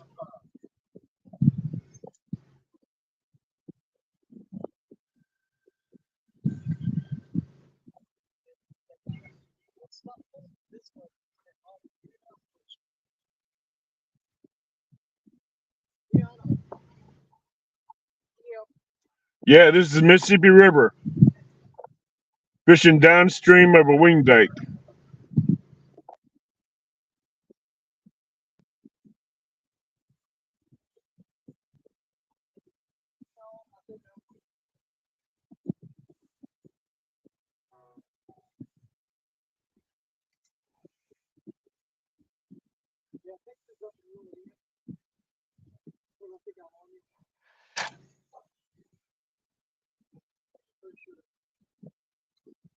Yeah, it is a real nice view.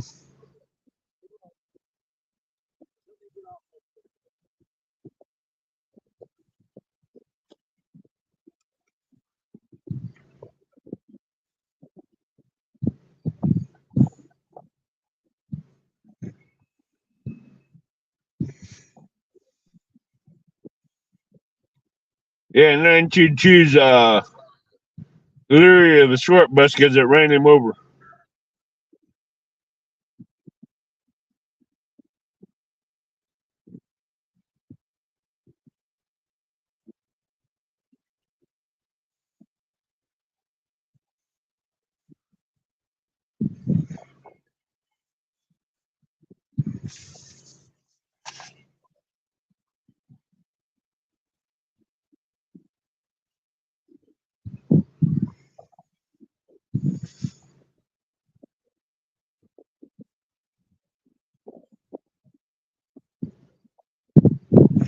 No, he missed two already on Black Betty.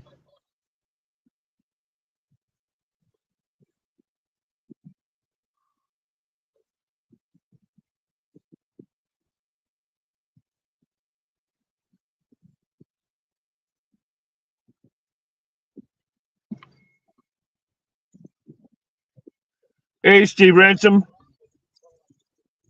No, actually, it's sitting right now around 72 degrees.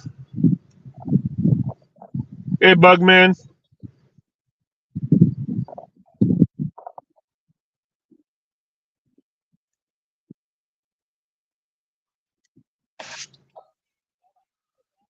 Yeah, it's a beautiful spot where he's at.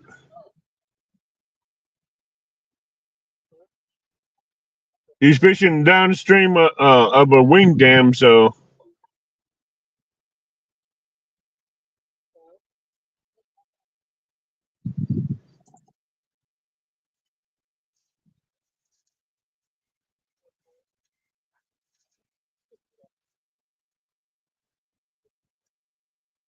no, he's in Rock Haven.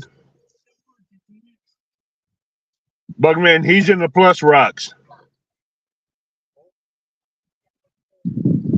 Stacy just lost a catfish to the rocks.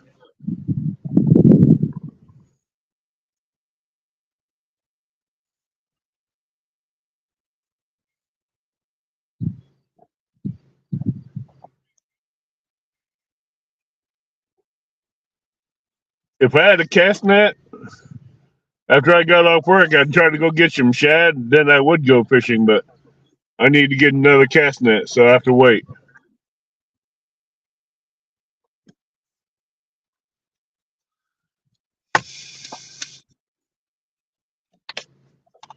But I got a lot of bluegill though.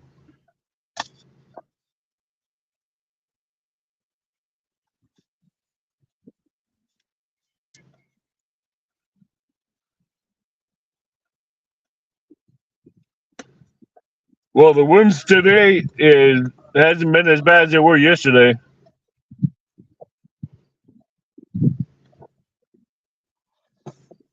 Hey, Bugman, cut shad, use it.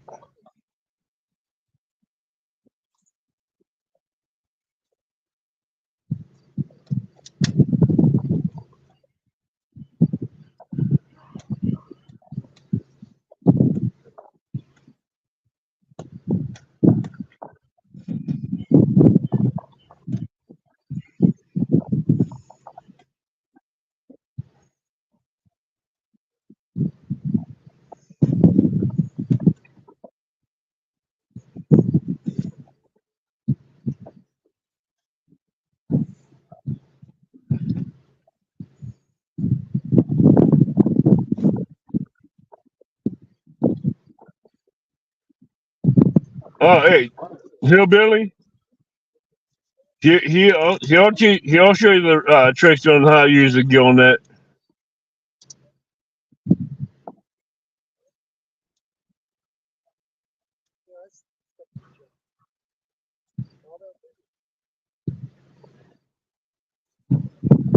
Oh, I don't doubt that one.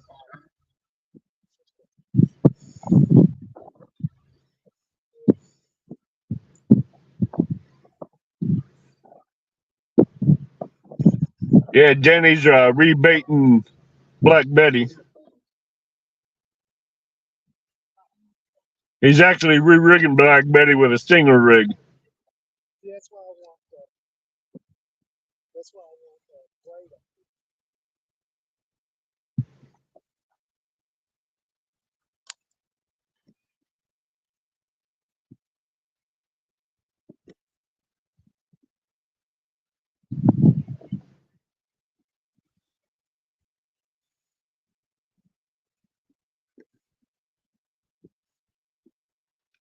Where you at again, Steve?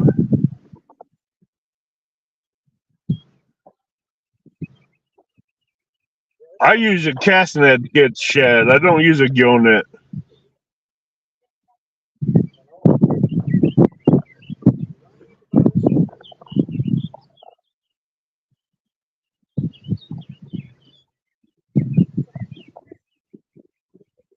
Oh, there he goes. The big baits again on Black Betty.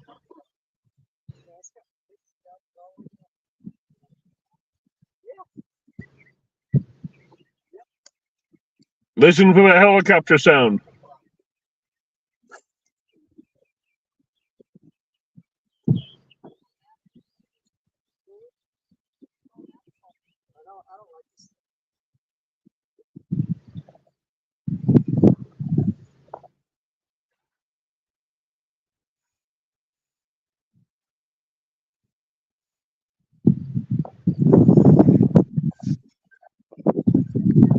I was trying to rig those two rods up real quick. She goes, "We don't really have time for you to throw those back out." I said, "We got 15 minutes. There's a lot can happen in 15 minutes."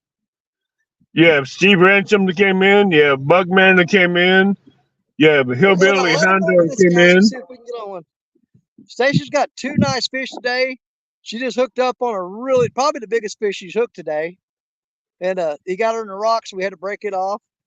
And then I got her back out there and I threw my rod out. And when I was reeling up, I got tangled up in her line. So I had to retie her and retie me real quick. And you She's have like, a "I'm net trying to catch a catfish. fish and you keep you got tangled up in my line." And you have a Nets catfishing that came in. Annette, how you doing? I think we got about 10 more minutes, 11 more minutes. 11 more minutes. Yeah, because you know, we would love to stay here longer, but like I said, we didn't bring any flashlights with us, and that sun is going to get down on us quick before we can get everything out of here if we don't get a move on. And I do not want me and her carrying all this gear out of here over these rocks trying to climb out of here in the dark. Oh, hell no. But I'm going to give Jerry Parker a phone call. I'm going to run Stacia back home, and I want to see if Jerry wants to get out tonight and do some live fishing. And we'll see if we can't get something going here after dark in a little while. But we're going to shut this one down here in about 10 minutes. Pack up and get out of here. I'm going to get her home safe. I don't like having her out here on the. I enjoy having her fishing with me anytime I can, but I'm not willing to risk her getting hurt on these rocks. No. I mean, it's one thing if I fall and get beat up. That is not going to happen to my wife. I will not allow it. Yep, I'm not going to let her get hurt. I totally agree with that. Yep. Now, if we were going to sit here all night and not leave till the sun come up, yeah. But yeah, we're not going to do that. So I got to run her home, throw the generator on the truck, throw the lights on the truck. That's if Jerry Parker's wanting to fish tonight. We'll have to see. If we do, it'll be on Jerry Parker's channel, most likely. It'll be Parker Pursuits. I'll have to see if Jerry wants to fish tonight. We have the great Monty Sheets in chat, Danny. Monty, yep. But if Jerry does not want to fish tonight, I may come back and just go live again. But I would much rather fish with Jerry tonight if he's available and able to do it. We'll see what we can make happen.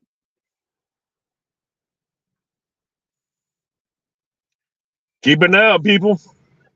If you don't have Parker Pursuits, go over there and hook him up. Part of the river rat crew. Here as soon as we get this gear packed up in the truck, I'm gonna be blowing his phone up.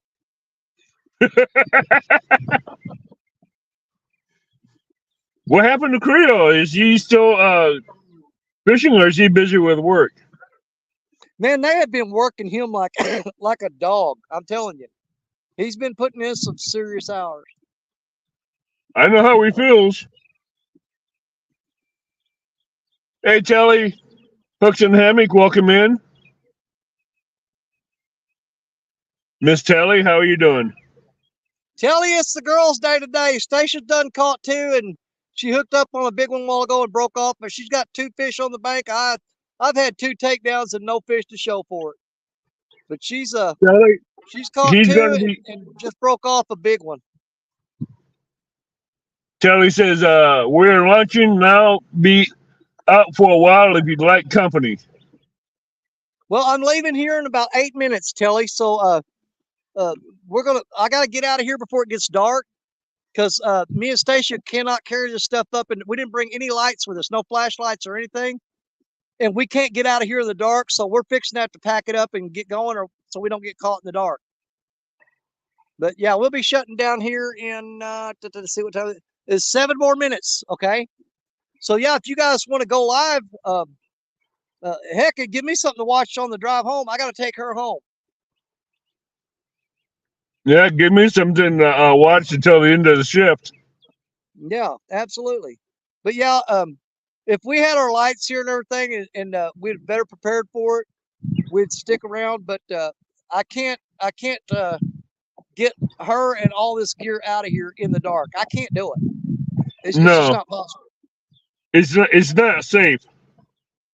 No, it's not, and I'm not gonna risk her safety for nothing. I mean, I will mine all the time. I don't care, but I'm not gonna risk her safety in any way, shape, or form. It's not gonna happen. Hey, us guys will risk our own safety, but not for the ladies.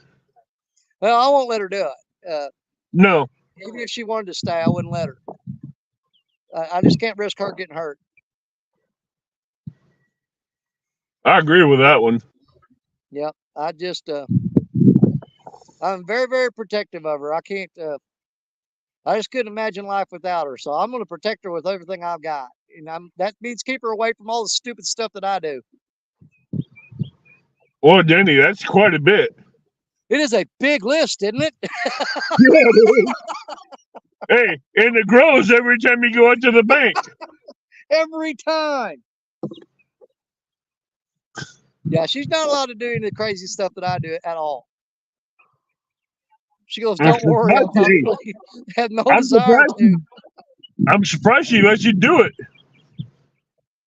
Well, after we're married for about 3 years, she finally just gave up.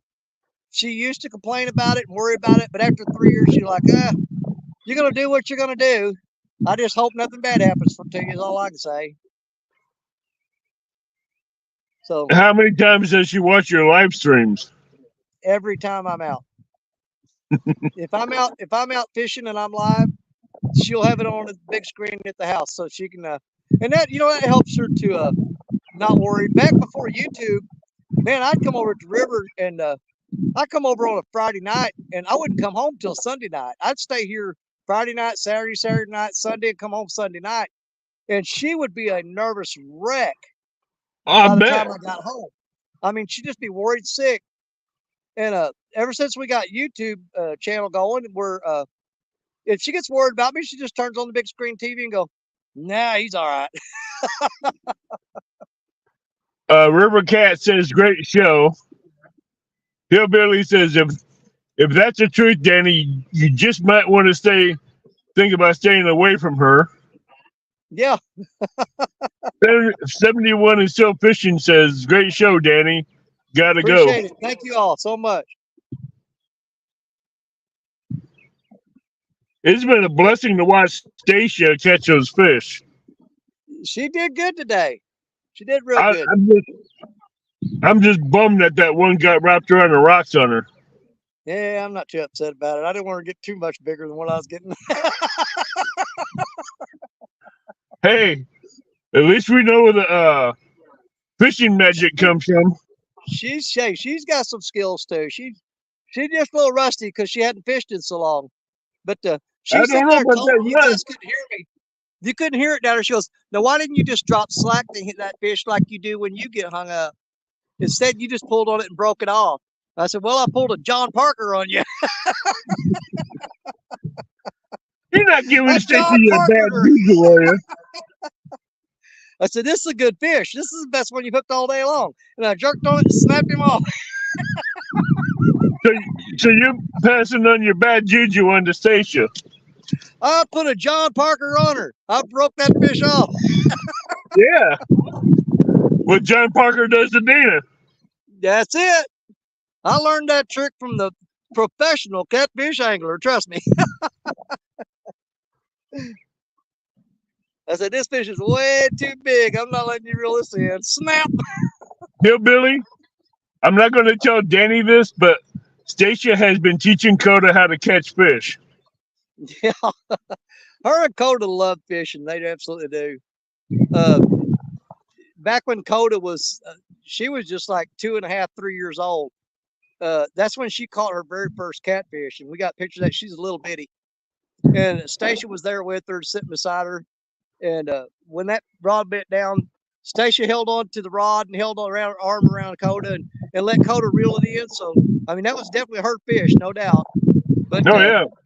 You know, but if anybody has any question about Coda's ability, they can go watch the Fever Believer tournament, and it'll pretty much remove all doubt that that kid knows what she's doing.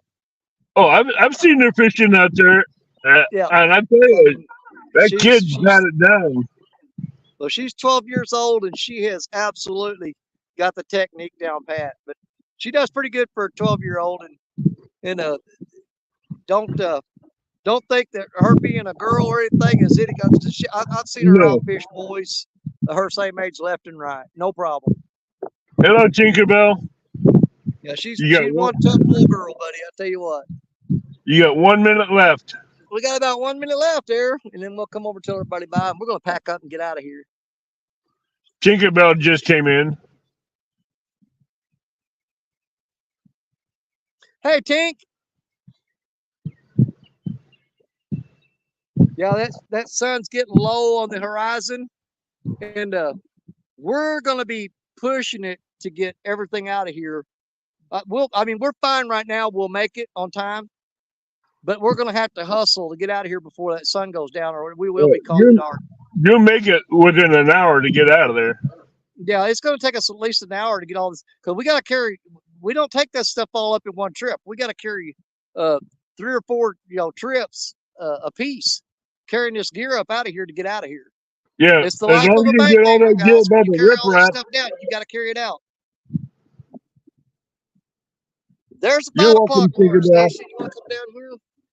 Or no, I'll come to you. I'll come to you. Yeah, since you caught all the fish today, I'll come down there. Hey, let the queen sit on the bank. Now she's got her chair going. She's good to go. Let me get it set up here, guys. Get this all adjusted where I want it. Get that like that. Hang on just a second.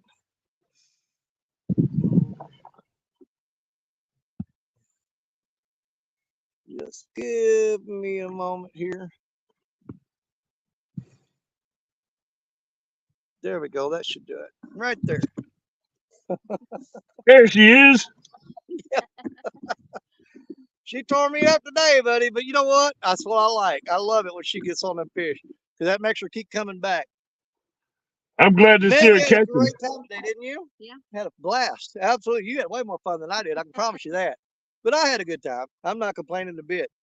But like I said, guys, we got a lot of gear to pack up and get out of here. We're not spring chickens anymore. It takes a little work for us to get up these rocks and get out of here. So we're going to go ahead and shut it down. And I'm going to get, once we get everything to the truck, get loaded up, I'm going to get on the phone, give Jerry Parker a call, see if he wants to do some fishing tonight on his channel or whatever. If not, we'll figure something else out. But I'm going to get my woman home and get her safe and finish this off. Woo! Like we always say, you're my brothers, you're my sisters, you're my catfish family. God bless each and every one of you. You know we love you. And we'll see you again real soon. Bye, y'all. We love you. Bye.